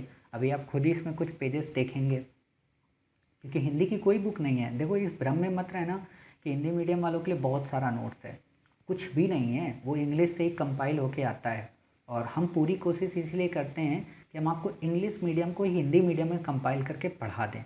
इसीलिए आपका लेवल पहले के अपेक्षा काफ़ी बढ़ रहा है, समझ गए। भारत छठा देश बन गया था ये काम करने वाला। रिमोट सेंसिंग के सेंसर्स लगे थे, ये आपसे नहीं पूछेगा। इसने एक नींव तैयार की थी, इसके बाद ASLV आया, ये भी नहीं पूछेगा। SLV-3 मतलब इसी को कहा गया जो लो अर्थ ऑर्बिट में 40 kg के वेट तक के ही सेटेलाइट्स को या पेलोड्स को डिप्लॉय कर पाता था। समझ गए, मतलब 40 kg से ज़्यादा नहीं। ये आप देख सकते हो SLV। ये इसके 4 स्टेजेस हैं, 1 2 3 4। क्लियर, ये आपका 4 स्टेजेस हो गया SLV-3। तो आपने इमेजिन देख लिया, 1980 से भेजा गया था। चलिए, ये आपका है इंडिया का स्पेस प्रोग्राम। कैसे, मतलब जितनी बातें मैंने अभी आपको हिंदी में बताई ना, वही सारी चीज़ें देखो इंग्लिश में लिखी हुई हैं कि कैसे 1963 से 1960 से 70 के दौर में SLV गया, फिर उसके बाद ASLV गया, फिर PSLV, फिर GSLV। क्लियर, ऐसे आप देख सकते हो कि 5 डिकेड्स के आधार पे हम इसरो की यात्रा को बता सकते हैं। देखो, ये जानते हो कहाँ पे काम आता है? ये काम आता है जब हम भारत के अंतरिक्ष यात्रा से संबंधित या भारत में अंतरिक्ष के विकास को लेकर ऐसे लिखते हैं या आंसर राइटिंग करते हैं, तो वहाँ पे अगर आप इस चीज़ को दर्शा के ऐसे डायग्राम बना दो और फिर इसी को एक्सप्लेन कर दो, तो अन्य बच्चों के अपेक्षा आपके अंकों में काफ़ी बढ़ोतरी हो जाएगी। 1970 में हमने एरा ऑफ लॉन्चिंग सैटेलाइट शुरू किया, फिर 1980 में SLV हमने यूज किया, 1990 में PSLV आया, 2000 में GSLV और चंद्रयान फर्स्ट गया, 2010 में मंगलयान और चंद्रयान 2 गया। क्लियर, तो आप ये देख सकते हो, ऐसे आप बता सकते हो। समझ गए। चलिए, फिर आता है unlike earth orbits of satellites, मैंने आपको बता ही दिया था। अब आप लोग अच्छा ये बता दीजिए कि ये जो लाइन है ये वाली, ये जो जा रही, इसको क्या बोलते हैं? इसे बोलते हैं जियो स्टेशनरी ऑर्बिट या जियो सिंक्रोनस इक्वेटोरियल ऑर्बिट, मतलब GEO इसे कहते हैं। क्लियर, तो आप ये जान गए। ये कौन सी है बताइए? ये जियो सिंक्रोनस ऑर्बिट है, तो आपको पता है। अब यहाँ पे देखो, लो अर्थ ऑर्बिट हमने आपको बता ही दिया था, मीडियम अर्थ ऑर्बिट भी बता दिया था, GSO भी आपको बता दिया था, और ये GEO भी आपको बता दिया। तो ये सारी चीज़ें आपको पता है, ऑलरेडी आप लिख चुके हो नोट्स में पहले ही। क्लियर, तो ज़्यादा समझने की ज़रूरत नहीं है। ये आप देख सकते हो सारे रॉकेट हैं, ये ओरिजिनल पिक्चर्स हैं। समझ गए। वो जो मैंने आपको दिखाई थी वो क्या थी? वो सब के सब बनाए गए थे, एनिमेटेड। तो आप ये देख सकते हो SLV-3, ASLV, PSLV XL, GSLV Mach 2, GSLV Mach 3। वास्तव में इसे क्या कहा जाता है? याद करिए, जो मैं मूवी हमेशा आप लोगों से नाम लेता रहता हूँ, बाहुबली। क्लियर, तो ये बाहुबली है इन सबका। देख सकते हो आप, सोर्स इसरो का लिया गया, हमने लिया। ठीक है, क्योंकि देखो बात ये होती है ना, मेरा मानना ये होता है कि पढ़ाओ उसी से जो मोस्ट ट्रेडिंग बिल्कुल फिक्स हो, क्योंकि आप नॉर्मल कोई बुक देखोगे तो वहाँ पे कई सारे एरर मिलेंगे। समझ गए। ये साउंडिंग रॉकेट्स है, मैंने अभी आपको बताऊँगा आगे साउंडिंग रॉकेट्स क्या होते हैं। तो आप ये फिगर देख लीजिए बस। SLV देखिए, मैंने जो आपको बताया वही है, हिंदी में उसको मैंने कन्वर्ट कर दिया। ठीक है, 40 kg का पेलोड, लो अर्थ ऑर्बिट। अब देखो, आप अगर इंग्लिश में मैं चाहता तो ऐसे भी आपको पढ़ा सकता था, है ना, कि ये देख लो बच्चों SLV, लेकिन वही है ना, फिर काम नहीं चलाना है अपने को। ये आता है ASLV। ASLV अभी हम आपको बताएंगे कि क्या कर सकता है, 150 kg के ऑर्बिट्स को ले जा सकता है। ठीक है, सॉरी, सेटेलाइट को। ASLV क्या होता है देखते हैं। पूरा नाम है आगुमेंटेड सेटेलाइट लॉन्च व्हीकल। 150 kg के पेलोड को लो अर्थ ऑर्बिट में ले जाने में सक्षम है। ठीक है, फिर यहाँ पे एक बात आई नई, स्ट्रैप ऑन बूस्टर जैसी टेक्नोलॉजी का उपयोग किया गया एक्सपेरिमेंट के लिए। मतलब क्या होती है स्ट्रैप ऑन बूस्टर? सिंपल सा मतलब है ये ये देखो, यहाँ पे SLV में कुछ है क्या आमने सामने? नहीं है, बिल्कुल सिंपल है। इसके बगल में 4 लगी हुई हैं स्ट्रैप ऑन बूस्टर। क्लियर, आप ऐसे देख सकते हो स्ट्रैप ऑन बूस्टर का क्या काम है, ऐसे आप देखिए।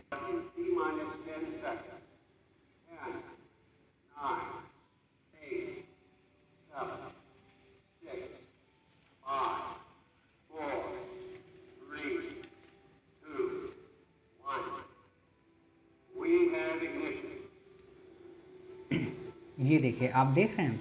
अब ये देखिए रॉकेट ऐसे जा रहा है। ठीक है, ये स्ट्रैप ऑन बूस्टर का काम है। ये देखो, ये जो है ना, ये देखो स्ट्रैप ऑन बूस्टर अलग हुए। क्लियर, इसे स्ट्रैप ऑन बूस्टर कहते हैं। ये क्या करते हैं? थ्रस्ट पैदा करते हैं। क्लियर, चलिए इतना आप समझ गए। अब देखते हैं, आप इतनी चीज़ें समझ गए। ठीक है, चलिए अब हमारा ये क्लियर हो गया स्ट्रैप ऑन बूस्टर का क्या काम है, मतलब उसको बूस्ट करना। ठीक, पहली बार उड़ाने के लिए इसका काम किया गया क्लोज्ड लूप गाइडेंस टेक्नोलॉजी की सहायता से रॉकेट को एक डायरेक्शन दी गई कि मतलब रॉकेट एक दिशा में कैसे जाएगा। ठीक है, 1987 में पहली फ्लाइट डेवलपमेंट हुआ। अब ये SLV उपयोग में नहीं, मतलब अब उपयोग में नहीं है। तो क्या हम इसको पढ़ें उतना नहीं, बस समझने के लिए हमने आपको पढ़ाया। समझ गए SLV क्या था। अब जो इम्पोर्टेंट है, काफ़ी ज़्यादा इम्पोर्टेंट, PSLV। तो इसकी हमें एक एक लाइन को डेप्थ में पढ़ना है। पहला तो इसका नाम है पोलर सेटेलाइट लॉन्च व्हीकल। कई सारे बच्चों को इसका पूरा नाम नहीं पता होगा, और होता क्या कई बार किताबों में पूरा नाम देते भी नहीं है। ठीक है, न्यूज़पेपर वाले भी नहीं देते। दूसरा जो इम्पोर्टेंट है, third generation launch vehicle satellite है। आप लोग सोचते होगे ना थर्ड जनरेशन फोर्थ जनरेशन कैसे आती है, तो आपको पता है SLV फर्स्ट जनरेशन था, सेकेंड जनरेशन ASLV था। क्लियर, ये हमारा थर्ड जनरेशन है। मतलब हम जैसे जैसे जो चीज़ बनाते हैं, जैसे आपके जो अटेम्प्ट होते हैं ना, पहला अटेम्प्ट आपने दिया तो फर्स्ट जनरेशन, दूसरा अटेम्प्ट सेकेंड जनरेशन, तीसरा अटेम्प्ट थर्ड जनरेशन। हालांकि वो अपग्रेड वर्जन नहीं होता, वो लो वर्जन होता है वहाँ पे आपका, कि फर्स्ट अटेम्प्ट में आप सिलेक्ट हो गए तो बहुत अच्छे हुए। यहाँ पे उल्टा चलता है कि फर्स्ट उतना अच्छा नहीं था, सेकेंड उससे अच्छा, थर्ड उससे अच्छा। क्लियर, चलिए इसके 3 वेरिएंट्स थे, कौन कौन से ये आपको याद नहीं रखने। PSLV G यानी कि PSLV general, PSLV XL, PSLV CA मतलब core along. Clear, most important बात कि इसमें कितनी स्टेजेस होती हैं, इसमें 4 स्टेजेस होती हैं। सबसे इम्पॉर्टेंट बात यही है, आपसे इसी पे क्वेश्चन पूछा है और इसी पे क्वेश्चन पूछा जा सकता है। तो देखते हैं पहले, ये आप देख सकते हैं ये PSLV है। क्लियर, इसमें हाइट वाइट कुछ नहीं याद रखना, नंबर ऑफ स्टेजेस बस याद रखनी है कि 4 है। 3 वेरिएंट मैंने आपको बता दिए। क्लियर, फर्स्ट फ्लाइट का वो ये भी नहीं आपको याद करना है। ठीक, कैसे ये देखो आप इसकी जर्नी देख सकते हो, इसकी जर्नी किस तरीके की रही है। ठीक, क्या है जो 4 स्टेजेस हैं उसमें क्या क्या है, तो आपको पता होना चाहिए कि जो पहली स्टेज है उसमें सॉलिड रॉकेट मोटर का उपयोग होता है। सॉलिड क्यों, क्योंकि ऑक्सीडाइजर और इसमें फ्यूल एक साथ मिक्स किए जाते हैं। साथ ही 6 स्ट्रैप ऑन बूस्टर का उपयोग किया जाता है। वहाँ पे आपने 2 स्ट्रैप ऑन बूस्टर देखी थी, यहाँ पे 6 स्ट्रैप ऑन बूस्टर आप देखेंगे। क्लियर, अभी हम आपको इसको फिगर के रूप में भी दिखाएंगे। 6 स्ट्रैप ऑन बूस्टर ऐसे आप देखिए, ये वाला जो आपने फिगर देखा, एक मिनट, हाँ ये देखो ये PSLV था, तो 2 ये 2 4, एक ये 5 और एक इसके उस तरफ। क्लियर, ये 6 स्ट्रैप ऑन बूस्टर है। समझ गए इतनी बात कि अच्छा इनको स्ट्रैप ऑन बूस्टर बोलते हैं। इसमें देखो कोई बूस्टर नहीं था, इसमें 2 स्ट्रैप ऑन बूस्टर थी। समझ गए, तो इसमें 6 स्ट्रैप ऑन। अब जब 6 होंगी तो आप बताइए इसका जो थ्रस्ट होगा काफ़ी ज़्यादा होगा। तो वही चीज़ आपको बस समझना है यहाँ पे कि हाँ इसका जो थ्रस्ट था वो काफ़ी ज़्यादा था। तो आपसे पहले तो क्वेश्चन ये पूछेगा कि इसकी चारों स्टेजेस में सॉलिड फ्यूल का ही उपयोग किया जाता है या 2 में सॉलिड 2 में लिक्विड, तो आप कहोगे हाँ साहब 2 में सॉलिड 2 में लिक्विड। क्लियर, साथ ही 6 स्ट्रैप ऑन बूस्टर का भी उपयोग किया जाता है ताकि थ्रस्ट पैदा किया जा सके। फ्यूल क्या है, फ्यूल आपको याद नहीं रखना है क्योंकि आपसे नहीं पूछेगा, आपको थोड़ा ना बनाना है।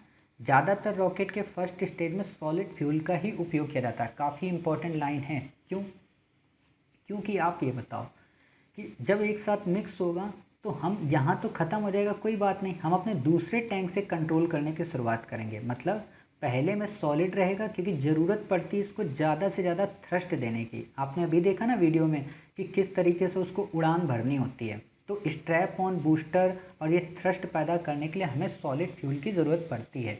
और आपको अच्छे से पता है कि सॉलिड फ्यूल की क्वालिटी क्या होती है और उसके कॉन्स क्या होते हैं। समझ गए, तो आप अच्छे से जानते हो कौन सा मतलब हानि। क्लियर, चलिए ज़्यादातर रॉकेट के फर्स्ट स्टेज में सॉलिड फ्यूल का उपयोग होता है। तो अब आप जितनों को ही देखेंगे GSLV उसमें फर्स्ट स्टेज में सॉलिड फ्यूल होगा।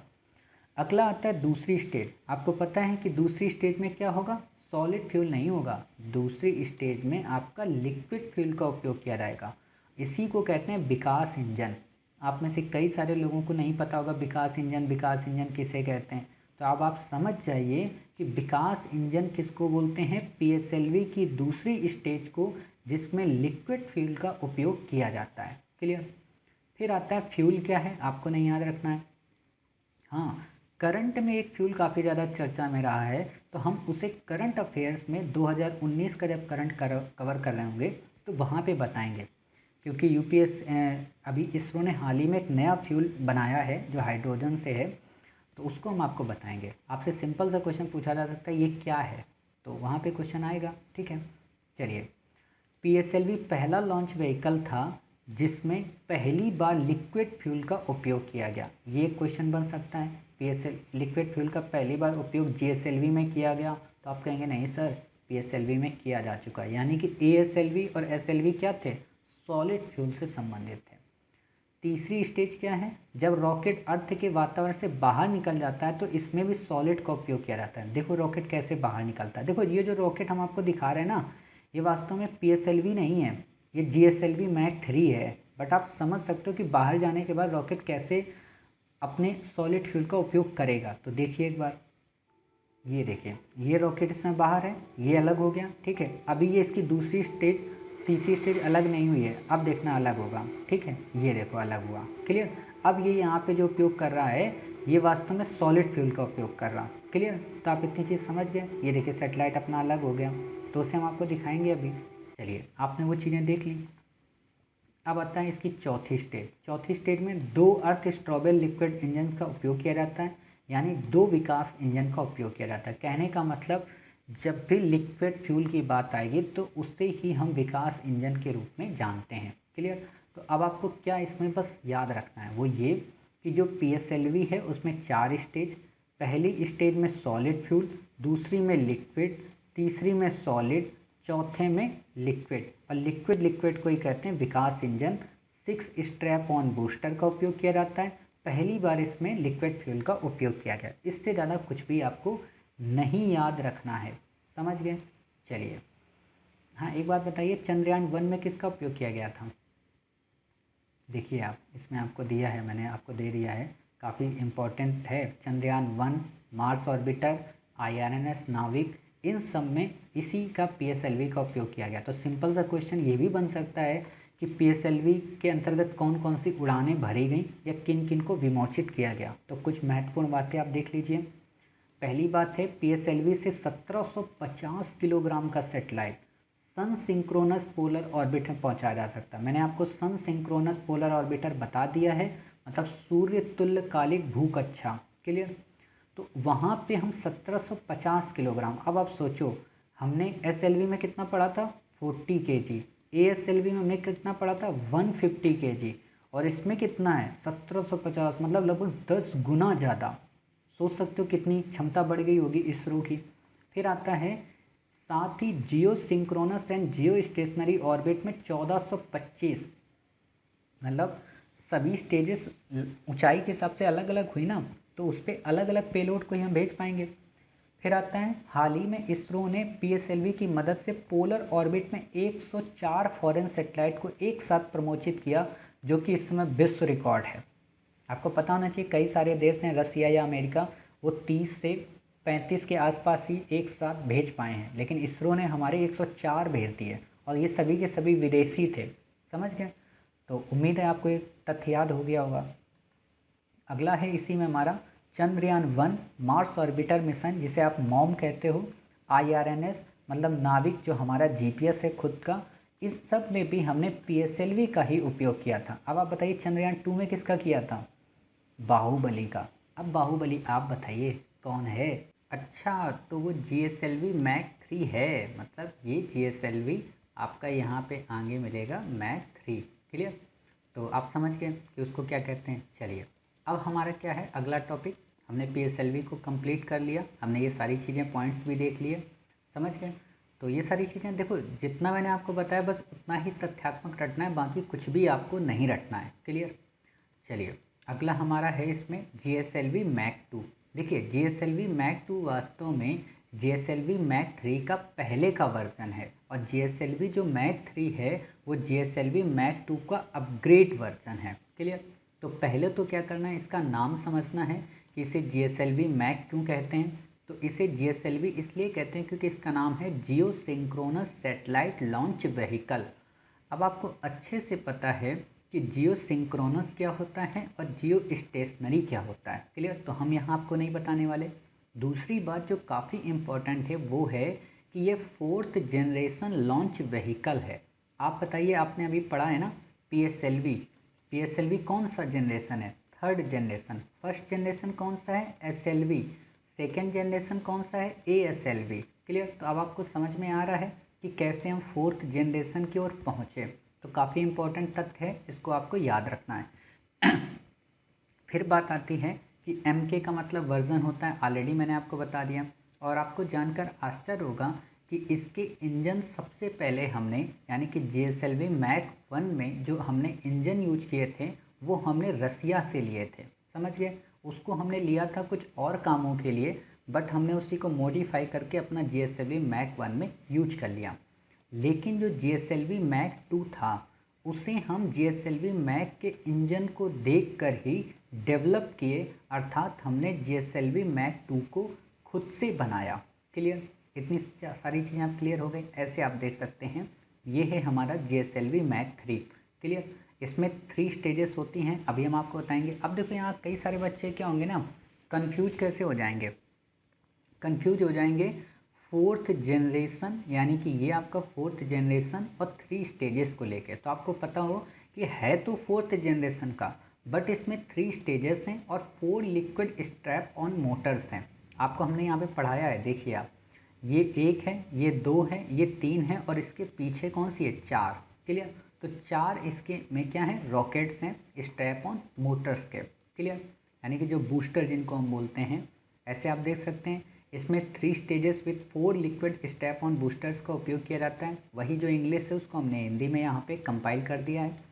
पहली स्टेज में सॉलिड रॉकेट फ्यूल का उपयोग होता है। अच्छे से आपको पता है कि जितने भी फर्स्ट स्टेजेस इंजन हैं उन सब में हम सॉलिड रॉकेट फ्यूल का ही उपयोग करते हैं। क्लियर, अगला है दूसरी स्टेज में लिक्विड रॉकेट इंजन मतलब विकास इंजन। अब आपसे कोई भी पूछेगा ना कि विकास इंजन किसे कहते हैं, तो आप कह दोगे कि सर जो लिक्विड वाली स्टेज होती है ना वो वास्तव में विकास इंजन ही होता है।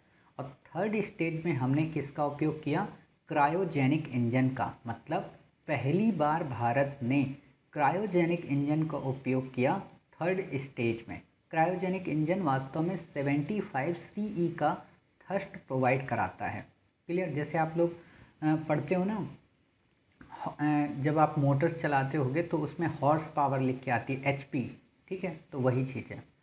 लो अर्थ ऑर्बिट में ये 5000 किलोग्राम के सेटेलाइट को ले जा सकता है। सोचो, अभी आपने शुरुआत कहाँ से की थी, 40 kg से, फिर आप कहाँ पे पहुँचे थे, 150 kg पे, फिर आप कहाँ पे पहुँचे थे, 1750 पे, और अब आप कहाँ पहुँच गए, 5000 kg पे।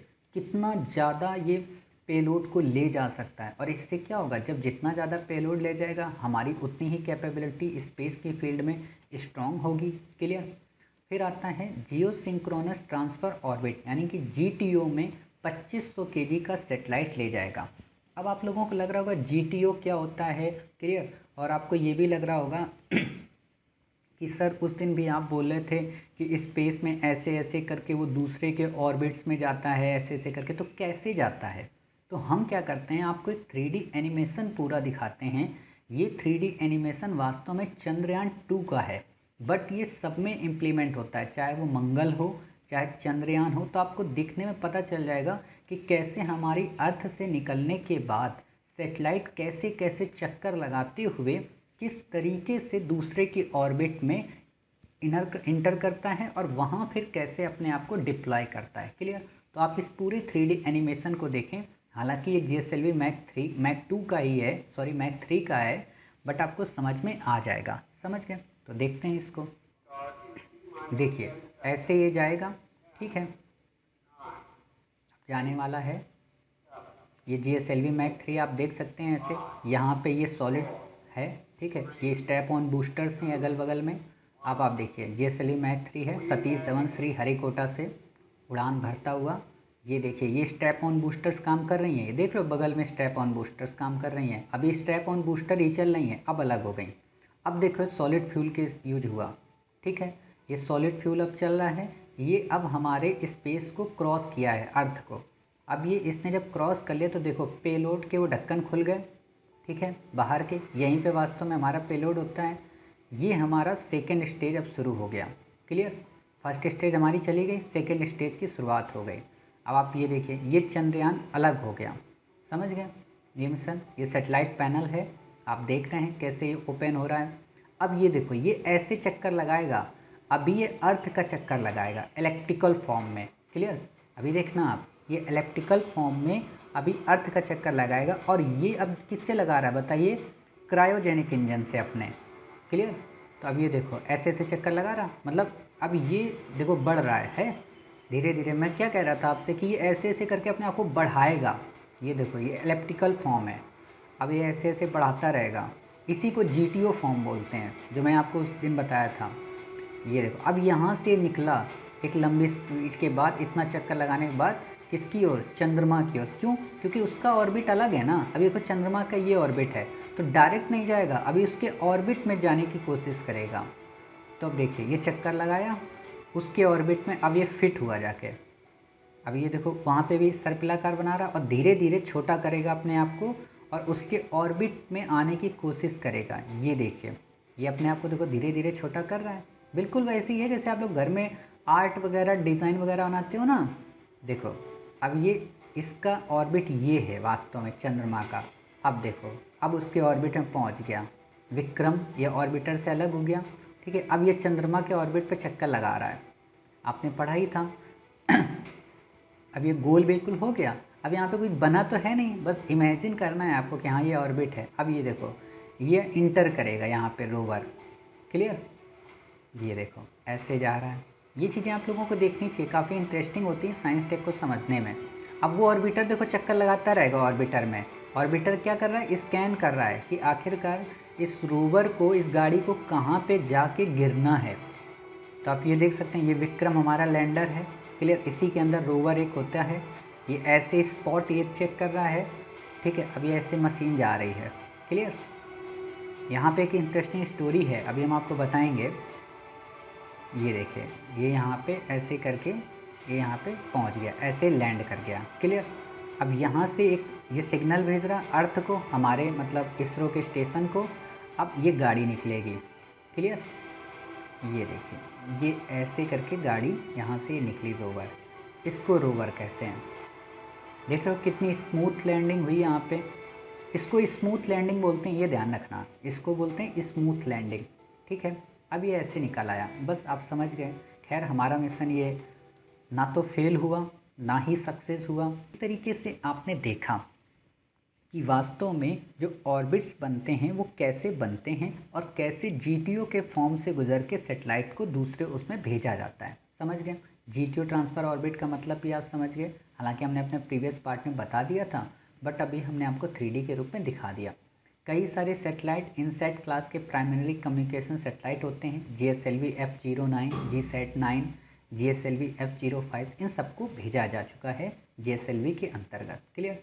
अब आता है साउंडिंग रॉकेट्स। साउंडिंग रॉकेट्स में ज़्यादा आपसे नहीं पूछेगा, बस आपको ये पता होना चाहिए साउंडिंग रॉकेट्स होते क्या हैं। तो सिंपल सी बात है, आप लोग दिवाली में पटाखे छुटाते हो और ख़ास तौर पे आप रॉकेट ऐसे आजकल आने लगे सीटी मारने वाले, तो उनको आप समझ सकते हो साउंडिंग रॉकेट होते हैं। क्लियर? इसे प्रोब रॉकेट के नाम से भी जाना जाता है। इसे अपर एटमॉस्फेयर में 80 किलोमीटर से 160 किलोमीटर की ऊंचाई पर भेजा जा सकता है। इससे लो अर्थ ऑर्बिट अर्थात 160 से 2000 किलोमीटर तक। क्लियर? कहने का मतलब जब हमें ऑर्बिट को पास में भेजना पड़ता है, लो अर्थ ऑर्बिट में कोई सेटेलाइट भेजना पड़ता है, तो हम वहाँ पे साउंडिंग रॉकेट्स का उपयोग करते हैं। और इसका काम क्या होता है साउंडिंग रॉकेट का? ये हवा की क्वालिटी के बारे में बताता है। आपसे सिंपल क्वेश्चन पूछेगा कि साउंडिंग रॉकेट्स के क्या उपयोग होते हैं, तो हवा की क्वालिटी को बताता है। अब आप याद करिए, आप लोगों को शायद ना पता हो कि जब आप दिवाली में आतिशबाजी करते हो और ये सीटी वाले पटाखे लाते हो और अगर वो सीटी सही से नहीं बजी, तो इसका मतलब क्या होता है कि उसमें नमी थी, मतलब उसमें मॉइस्चर था, इसलिए आवाज़ नहीं आ पाई। इसीलिए यानी कि हवा की क्वालिटी उसकी नहीं सही थी। अब समझ जाना, जब भी आपकी बात छुड़ाना ना मेंस लिखने के बाद खूब जम के दिवाली मनाना। इसलिए मैं कह रहा हूँ अभी तैयारी कर लो, क्योंकि इस बार की दिवाली आपको बहुत अच्छी मनानी है अपने परिवार के साथ। क्लियर? नया इक्विपमेंट अगर टेस्ट करना हो तो भी हम इसका इस्तेमाल करते हैं। इसमें 2 या 1 स्टेज होती है, मतलब इसमें ना तो 3 होती है ना 4 होती है। अब आप बताइए 3 स्टेज अभी आपने पढ़ी थी किस में होती है? GSLV Mach 2 में। किस जनरेशन का है? 4th जनरेशन का। क्लियर? सॉलिड फ्यूल प्रोपेलेंट का इसमें इस्तेमाल किया जाता है। समझ गए? क्योंकि एक ही स्टेज होगी। ऐसे आप देखो, ये है साउंडिंग रॉकेट। समझ गए? ऐसे भेजा जाता है, तो आप इतना फिगर देख लिया। ये हमने आपको बताया रोहिणी रॉकेट फैमिली, क्योंकि रोहिणी रॉकेट के जो फैमिली भेजी गई ना वो इन्हीं के द्वारा भेजी गई। तो ये आप देख सकते हो सारे के सारे, बाकी आपको ज़्यादा इसमें नहीं देखना है। 1965 में पहली बार छोड़ा गया था, क्लियर। बाद में रोहिणी साउंडिंग रॉकेट प्रोग्राम में इन्हें इंटीग्रेट कर दिया गया, मतलब रोहिणी जो है ना सेटेलाइट, वो सबके सब साउंडिंग रॉकेट से संबंधित सेटेलाइट हैं, क्लियर। वेदर रिलेटेड इन्फॉर्मेशन को कलेक्ट करने के लिए इसका इस्तेमाल किया जाता है, मतलब आपको दे देगा क्या क्या इसके उपयोग हैं। वेदर के लिए, हवा के लिए, रोहिणी के लिए, तो आप बता सकते हो तीनों सही हैं, समझ गए। चलिए, इतनी सारी चीज़ें आपकी क्लियर हो गई। अब आता है हमारा GSLV मैक 3, मतलब हमारा बाहुबली, काफ़ी इम्पोर्टेंट है। वर्तमान में इस प्रचलन में इसका नाम रखा गया बाहुबली। पहली उड़ान 5 जून 2017 को एक्सपेरिमेंटल के रूप में इसकी की गई, क्लियर। पहली उड़ान इसकी 5 जून 2017 को एक्सपेरिमेंटल GSAT-19 के रूप में की गई, मतलब सिर्फ प्रयोग किया गया कि हाँ ये कितना कामगार होगा, कितना उपयोगी होगा। एक सेटेलाइट भी भेजा जा चुका है इसके माध्यम से। ये 3 stages heavy lift launch vehicle है। हैवी लिफ्ट मतलब पहले वाले में हैवी नहीं वर्ड दिया था, यहाँ पे हैवी लिफ्ट दिया। अगर सोचो वहाँ पे 5000 किलोग्राम का पेलोड था, तो यहाँ पे उससे ज़्यादा हो सकता है। और ये 3 स्टेजेस है, अर्थात 3 स्टेजेस वो भी था, 3 स्टेजेस ये भी है। आप बताइए PSLV कितने स्टेजेस है? PSLV आपका 4 स्टेजेस है, दिमाग में रखना। और PSLV किस जनरेशन का है? 3rd जनरेशन का। वहाँ देखो उल्टा है, ऐसे आप याद किया करो। वो 4th स्टेजेस है और 3rd जनरेशन है। और PSLV को कैसे आप याद कर सकते हो? PSLV यानी 4 है वहाँ पे, तो ऐसे आपने याद कर लिया। अब इसको आपको कैसे याद करना है कि ये 5th का है, 5th जनरेशन का, और इसमें 3 स्टेजेस हैं, समझ गए। कौन है ये? GSLV। और GSLV कैसे है? 3rd है, ऐसे याद किया करो। मतलब इसमें 3rd आगे दिया हुआ है, तो इसलिए 3rd स्टेजेस है मतलब, और 5th जनरेशन का है। क्यों 5th हो गया? 3 ये हो गया और 2 वो हो गया, तो 3 2 मिला के 5 हो गया, क्लियर। तो 5th जनरेशन हो गया GSLV। चलिए, इसमें क्या है? इसमें 2 solid strap on a core liquid booster होते हैं। अब आप एक चीज़ बताइए, इसमें 2 सॉलिड स्ट्रैप ऑन बूस्टर्स हैं। वहाँ पे आपने कितने पढ़े थे GSLV में? देखिए यहाँ पे आपने पढ़ा है ना, GSLV ये आपका है 3 stages rocket 4 liquid strap on booster. यहाँ पे कितनी थी? 4 थी, समझ गए। और यहाँ पे कितनी है? 4 नहीं है, समझ रहे हैं ना। जो GSLV 2 था उसमें 4 थी, और GSLV जो ये 3rd है इसमें 2 स्ट्रैप ऑन बूस्टर हैं। इन तथ्यों को रटना पड़ेगा, देखिए, क्योंकि अगर आप इनको नहीं रटेंगे तो आपसे इंटरव्यू में क्वेश्चन आपसे सिंपल सा पूछ देगा, या UPSC आपसे पूछ देगा कि GSLV मैक 2 और GSLV मैक 3 के मध्य डिफरेंस क्या है, या GSLV मैक 3 या PSLV के मध्य डिफरेंस क्या है, तो कन्फ्यूजन हो जाएगा। हालांकि हम आपको क्वेश्चन तो बना के देंगे ही टारगेट 60+ सीरीज में, तो वहाँ आपको समझ में आ जाएगा कितने टाइप से बन भी सकता है।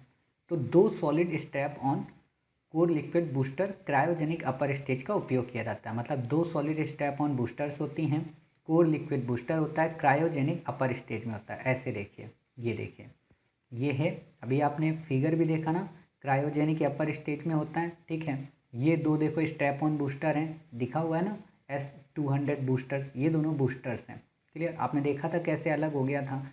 ये लिक्विड स्टेजेस है, मतलब इसी को विकास इंजन बोलते हैं। ये ठोस ईंधन है, फर्स्ट स्टेजेस हैं, क्लियर। और ये 3rd स्टेजेस, मतलब फर्स्ट हो गया ठोस, सेकेंड हो गया लिक्विड, 3rd हो गया क्रायोजेनिक, क्लियर। यानी कि हीलियम लिक्विड का इसमें उपयोग किया जाता है। क्रायोजेनिक इंजन क्या होता है, मैंने ऑलरेडी आपको अपने पहले के पार्ट में बता दिया था, समझ गए। किस टेम्परेचर पे रखा जाता है ये भी आपको पता है। बाकी चीज़ें यहाँ बताने की ज़रूरत है नहीं, क्योंकि फिर वही रिवाइज हो जाएगी बातें। चलिए, पहली stage solid propellant plus 2 strap on booster, आपको देख लिया ना।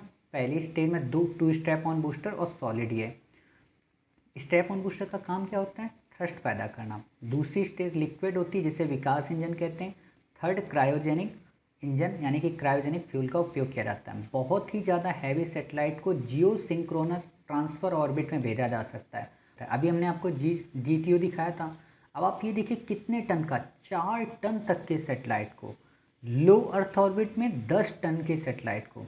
10 टन और 4 टन का मतलब क्या हुआ? 1 टन इज इक्वल टू कितने केजी होता है? 1000 केजी, क्लियर। ये ध्यान देना, 1000 केजी। कई सारे बच्चे के यहाँ कन्फ्यूज हो जाते हैं, क्या वो कुंटल को टन मान लेते हैं। कुंटल 100 होता है, मतलब 1 कुंटल में 100 केजी होता है, क्लियर। बाकी मन में शायद 40 होता है, 40 केजी है ना, शायद आप लोग देख लीजिएगा, अलग अलग ये पैमाइश है, मतलब मापन की इकाइयाँ हैं, ठीक है।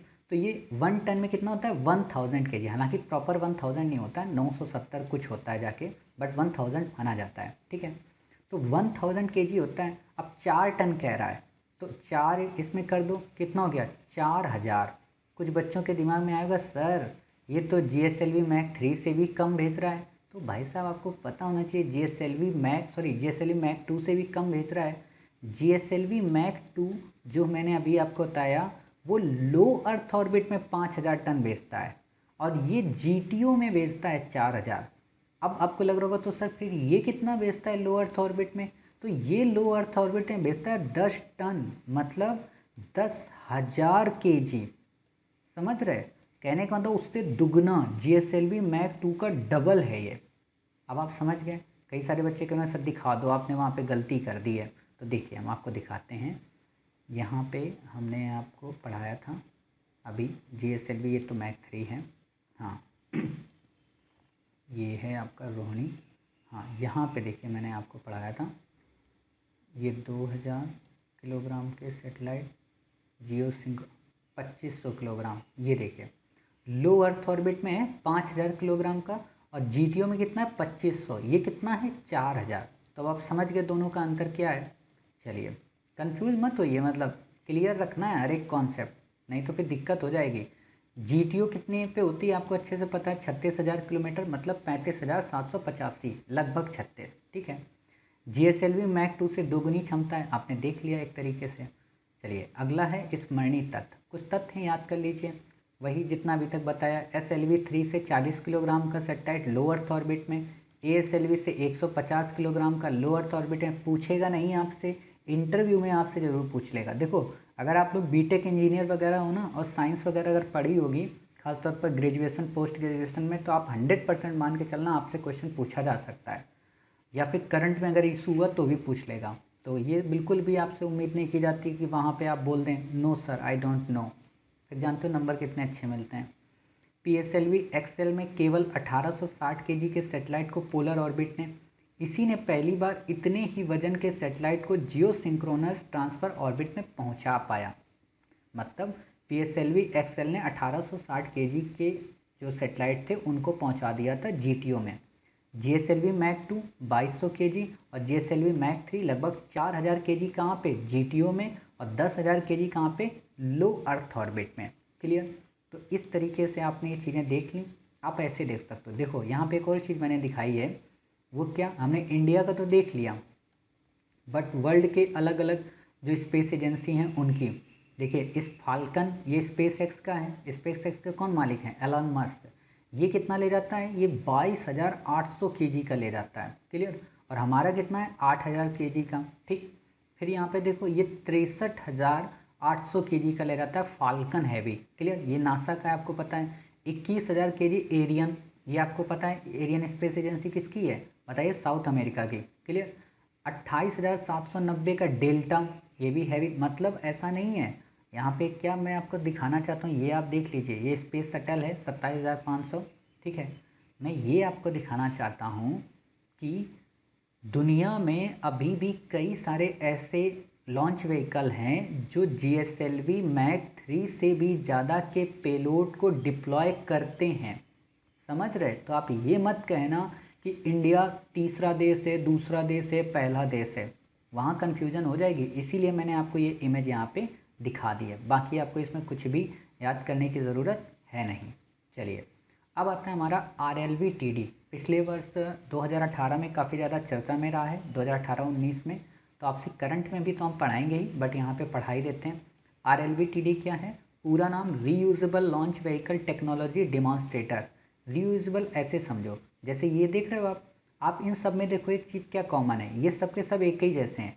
इसमें ये एक्स्ट्रा लगा हुआ है, ये ऊपर का जो पुर्जा ये एक्स्ट्रा लगा हुआ है। आप लोग कितने लोग हैं ऐसे जो सुनीता विलियम्स को जानते हो।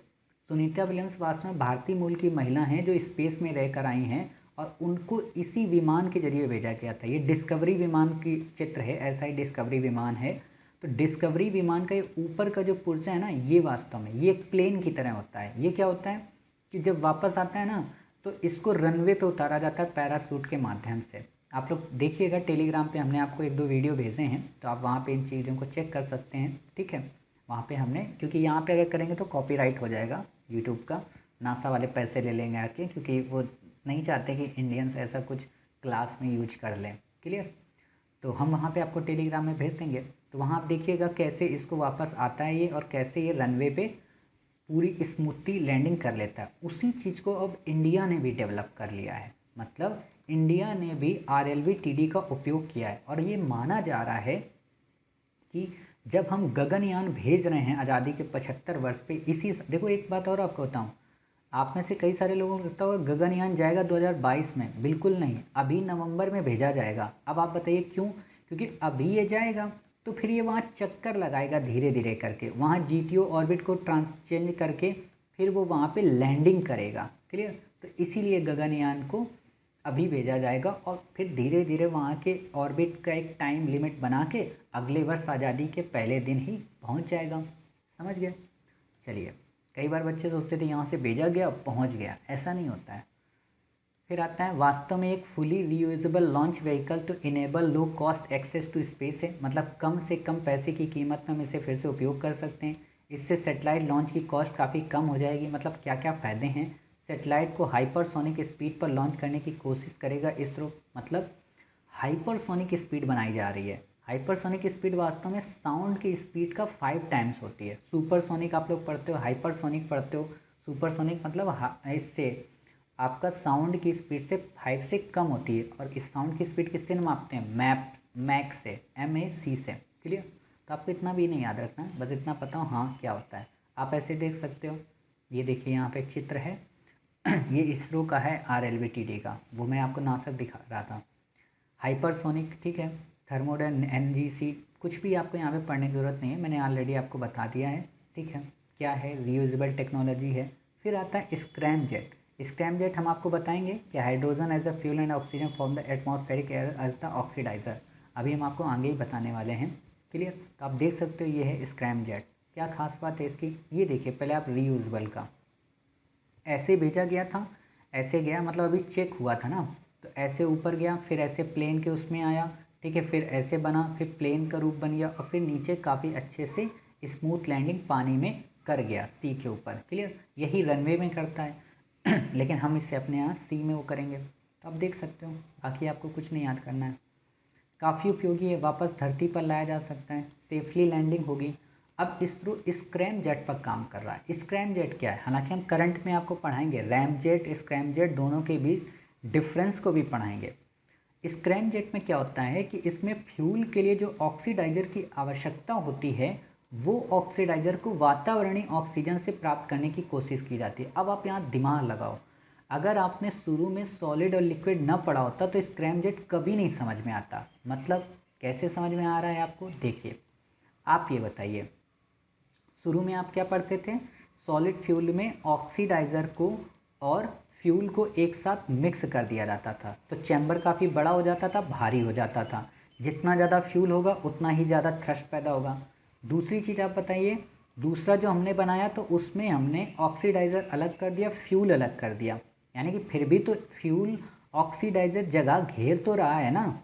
अब अगर सोचो उस जगह को हम वहाँ से अवॉइड कर दें और वहाँ पे हम क्या करें, और फ्यूल डाल दें, तो हमारी दूरी और ज़्यादा हो जाएगी। जैसे छोटी सी बात, आप लोगों ने देखा होगा जुगाड़ गाड़ी गांव में, वो लोग क्या करते हैं, बड़ी बड़ी पेट्रोल की टंकियाँ बना लेते हैं घर पे, मतलब जनरेटर से ही बड़ी बड़ी पेट्रोल की टंकियाँ बना लेंगे किसी भी गाड़ी के इंजन को लगा के, तो उनकी गाड़ी काफ़ी दूर तक जाती है। जबकि बाकी गाड़ियों में पेट्रोल की टंकी 5 लीटर, 6 लीटर, 7 लीटर की होती है।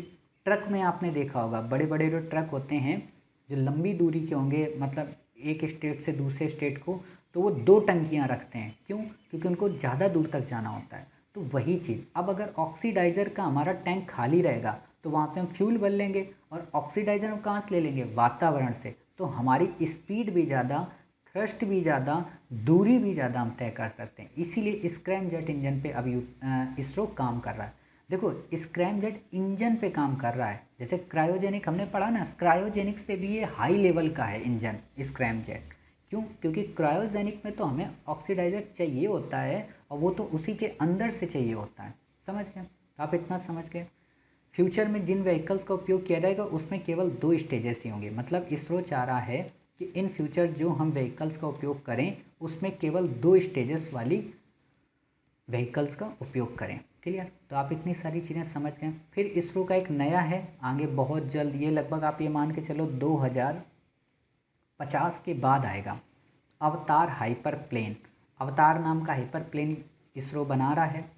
पूरा नाम है aerobic vehicle for hypersonic aerospace transformation, मतलब इस साउंड की स्पीड से 5 गुना रफ्तार का। और ख़ास बात क्या है कि इसरो डीआरडीओ के साथ मिल के बना रहा है।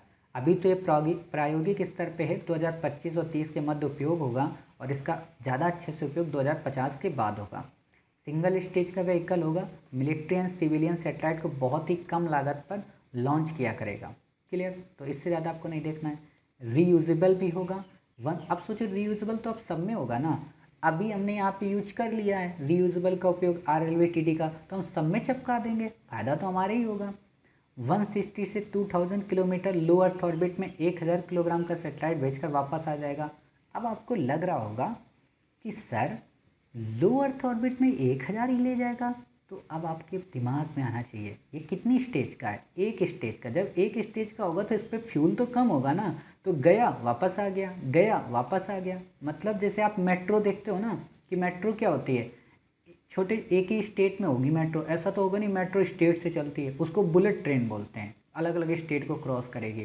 जैसे आप देख रहे हो ना सिटी अहमदाबाद महाराष्ट्र को जोड़ रही है, तो वही चीज़ है ये। इसको आप समझ सकते हो एक तरीके का मेट्रो, छोटी छोटी ट्रेन, या आप कई बार जो लोकल ट्रेन्स होती हैं उनको आप देखते हो इंटरसिटी ट्रेनें वगैरह, वैसी चीज़ें।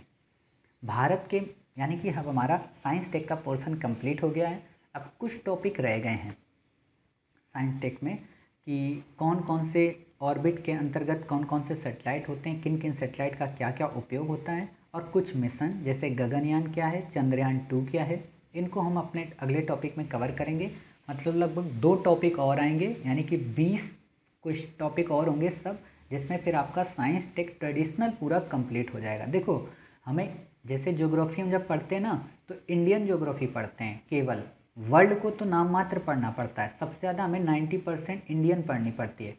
उसी तरीके से स्पेस में भी हमें 90% इंडियन पढ़ना पड़ेगा ट्रेडिशनल में, बाकी ये सब फिर करंट के पार्ट हो जाते हैं। जैसे वर्ल्ड ज्योग्राफी करंट का पार्ट हो गया, और आपकी वर्ल्ड जो ये साइंस टेक है ये भी आपका करंट का पार्ट हो गया। समझ गए? तो कंफ्यूज नहीं होना है। बाकी जो आपको पढ़ा रहे होंगे कि ऐसे ऐसे विकास हुआ, वो मूर्खता है, आपको PhD नहीं करनी है साइंस में। अब आता है हमारा अगले कुछ टॉपिक हैं, 2 बच गए थे। भारत के मेले एवं त्यौहार। पर्युषण पर्व किसके द्वारा मनाया जाता है? क्या बौद्धों के द्वारा? तो नहीं साहब, ये जैन समुदाय के द्वारा मनाया जाता है। इसका उद्देश्य है मानव की आत्मा को शुद्ध करना, आध्यात्मिक ज्ञान का प्रचार करना और सामाजिक सद्भाव लाना आदि। साथ ही ये धर्म अर्थ काम मोक्ष में ज्ञान व भक्ति के साथ सद्भावना का होना भी अनिवार्य बनाता है। अर्थात आपसे क्वेश्चन क्या पूछेगा, जैसे आप लोग हमेशा पढ़ते हो ना पवरन नामक त्यौहार पे यूपीएससी ने क्वेश्चन पूछा है, पवरन बौद्धों का त्यौहार है, तो वही आपसे पर्युषण पे भी अब पूछा जा सकता है, इसलिए मैंने क्वेश्चन बनाया। तो आप समझ गए कि कितने अच्छे से आपको बताना है। दे देगा पर्युषण पर्व से आशय है, तो आप बता देंगे कि मानव की आत्मा को शुद्ध करना, आध्यात्मिक ज्ञान का प्रचार करना और सामाजिक सद्भाव लाना इसका उद्देश्य है। और ये जैन कम्युनिटी के द्वारा मनाया जाता है, ना कि आजीविकों, ना कि बौद्ध के द्वारा। समझ गए? धर्म अर्थ काम मोक्ष का आप मतलब जानते ही हो। धर्म का मतलब ज्ञान की बातें, अर्थ का मतलब पैसा, काम का मतलब शारीरिक सुख वगैरह, और मोक्ष का मतलब स्वर्ग की या नर्क की प्राप्ति। क्लियर? तो आप ये चीज़ें समझ गए। अगला है हमारा अन्य कौन से फेस्टिवल हैं जैन धर्म के। तो यहाँ मैंने बता दिया लगभग सारे जैन धर्म के। 10 लक्षणम पर्व, इसमें आपसे डेप्थ नहीं पूछेगा। पंच कल्याणक पर्व, दीपमालिका पर्व। क्लियर? आपसे सिंपल से पूछेगा कि पर्युषण पर्व, 10 लक्षणम पर्व और आपका दीपमालिका पर्व ये किस धर्म से संबंधित है? क्या ये बौद्ध से हैं, आजीवक से हैं, ब्राह्मण से हैं? तो आप कहेंगे नहीं साहब, ये सब के सब जैन धर्म से संबंधित हैं। तो देखते हैं 10 लक्षणम में क्या होता है। पर्युषण पर्व के अंतिम दिन से आरंभ होने वाला 10 लक्षणम पर्व संयम एवं आत्मशुद्धि का संदेश देता है। होता है ना, लोग अपने अंदर जितनी भी बुराइयां रखते होते हैं, जैसे अभी आप देखा होगा होलियों में, कई होली के त्यौहार में कई सारे लोग बड़े अच्छे अच्छे स्टेटस लगाए थे कि माफ़ कर दो सबको, सारी बुराइयों को दूर करो, रंगों से अपने रंग मिलाओ, मतलब बुरे विचारों को त्याग दो। फालतू की बातें। जिस दिन होली हो गई उसके अगले दिन से फिर बुराइयां शुरू हो गई उनकी। तो वही चीज़ है। तो यही बात है यहाँ पे आत्मशुद्धि करना। पंच कल्याणक पर्व महावीर स्वामी को समर्पित है। और फिर आता है दीपमालिका पर्व, जैन धर्म का महत्वपूर्ण आध्यात्मिक पर्व है। तो हम ये सारी चीज़ें आपने देख लिया। तो आज की हमारी क्लास यानी कि 60 टॉपिक तक हमने कवर कर लिया। उम्मीद है आपको आज की क्लास काफ़ी अच्छी लगी होगी। साथ ही आपको साइंस टेक के बाकी फीचर काफ़ी पसंद आए होंगे। 3D एनिमेशन के जरिए आज आप समझ गए होंगे कि वास्तव में कैसे एक ऑर्बिट से दूसरे ऑर्बिट में हमारे यहाँ का जो स्पेस या सेटेलाइट है वो ट्रांसफ़र करता है। साथ ही आपने ये भी देखा होगा कि हमने दर्शन को किस हिसाब से पढ़ना चाहिए, दर्शन पे क्वेश्चन कैसे आएगा और किस तरीके की यूपीएससी क्वेश्चन बना सकती है और पूछा भी है। क्लियर। आज के टॉपिक काफ़ी इंपॉर्टेंट हैं, इनको हंसी और मजाक में बिल्कुल भी मत लेना। और एक और बात है कि आप हमारे किसी भी टॉपिक को हंसी मजाक में मत लेना। हम बहुत ज़्यादा चूज़ करने के बाद लगभग 200 टॉपिक को जब एक साथ देखते हैं तब वहाँ से हमारे 20 टॉपिक बनते हैं। इसलिए नहीं पढ़ाना तो हम सब कुछ पढ़ा दें, रामायण भी पढ़ा दें, महाभारत भी पढ़ा दें, बट उपयोगी नहीं ना। हमारा ये तरीके का क्रैश कोर्स कम है, फाउंडेशन कोर्स ज़्यादा है। और फाउंडेशन में भी वही है ना, जैसे आप लोग जब आपके यहाँ सूप वगैरह होता होगा जिसमें क्या होता है, जब उसको पछोरा जाता है, हम लोग पछोरा ही बोलते हैं, तो उससे क्या होता है जितना कूड़ा होता है वो निकल जाता है और जो अच्छा अच्छा बचता है वो, तो वही हम आपको यहाँ बताते हैं कि सारा सूप से कूड़ा कूड़ा निकाल देते हैं और जो क्रक्स आता है जो काफ़ी इम्पोर्टेंट है वो आपको बताते हैं। क्लियर। और एक और सबसे बड़ी बात है, आप लोगों को कभी कभी लगता होगा कि हमारी स्पीड बहुत कम है, तो स्पीड बिल्कुल भी नहीं कम है। हम हर कोशिश करते हैं कि अपनी स्पीड को बढ़ाएं। दूसरी बात यह है कि हमें, आप देख ही रहे हो, अभी आपने देखा होगा कि हमें कई सारे नोट्स इंग्लिश मीडियम के लेने पड़ते हैं और उन इंग्लिश मीडियम के नोट्स को हिंदी में हमें कन्वर्ट करना पड़ता है।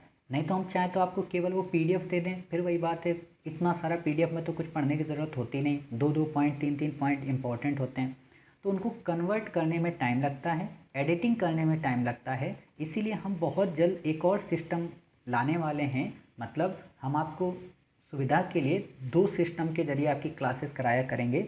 सिस्टम का मतलब है रिकॉर्डिंग की, ठीक है, वो हमारा पर्सनली मैटर है, तो उस पर हम काम कर रहे हैं। अगर वो हो जाता है तो आपकी क्लासेस एक दिन में फिर और ज़्यादा आएंगे। क्लियर।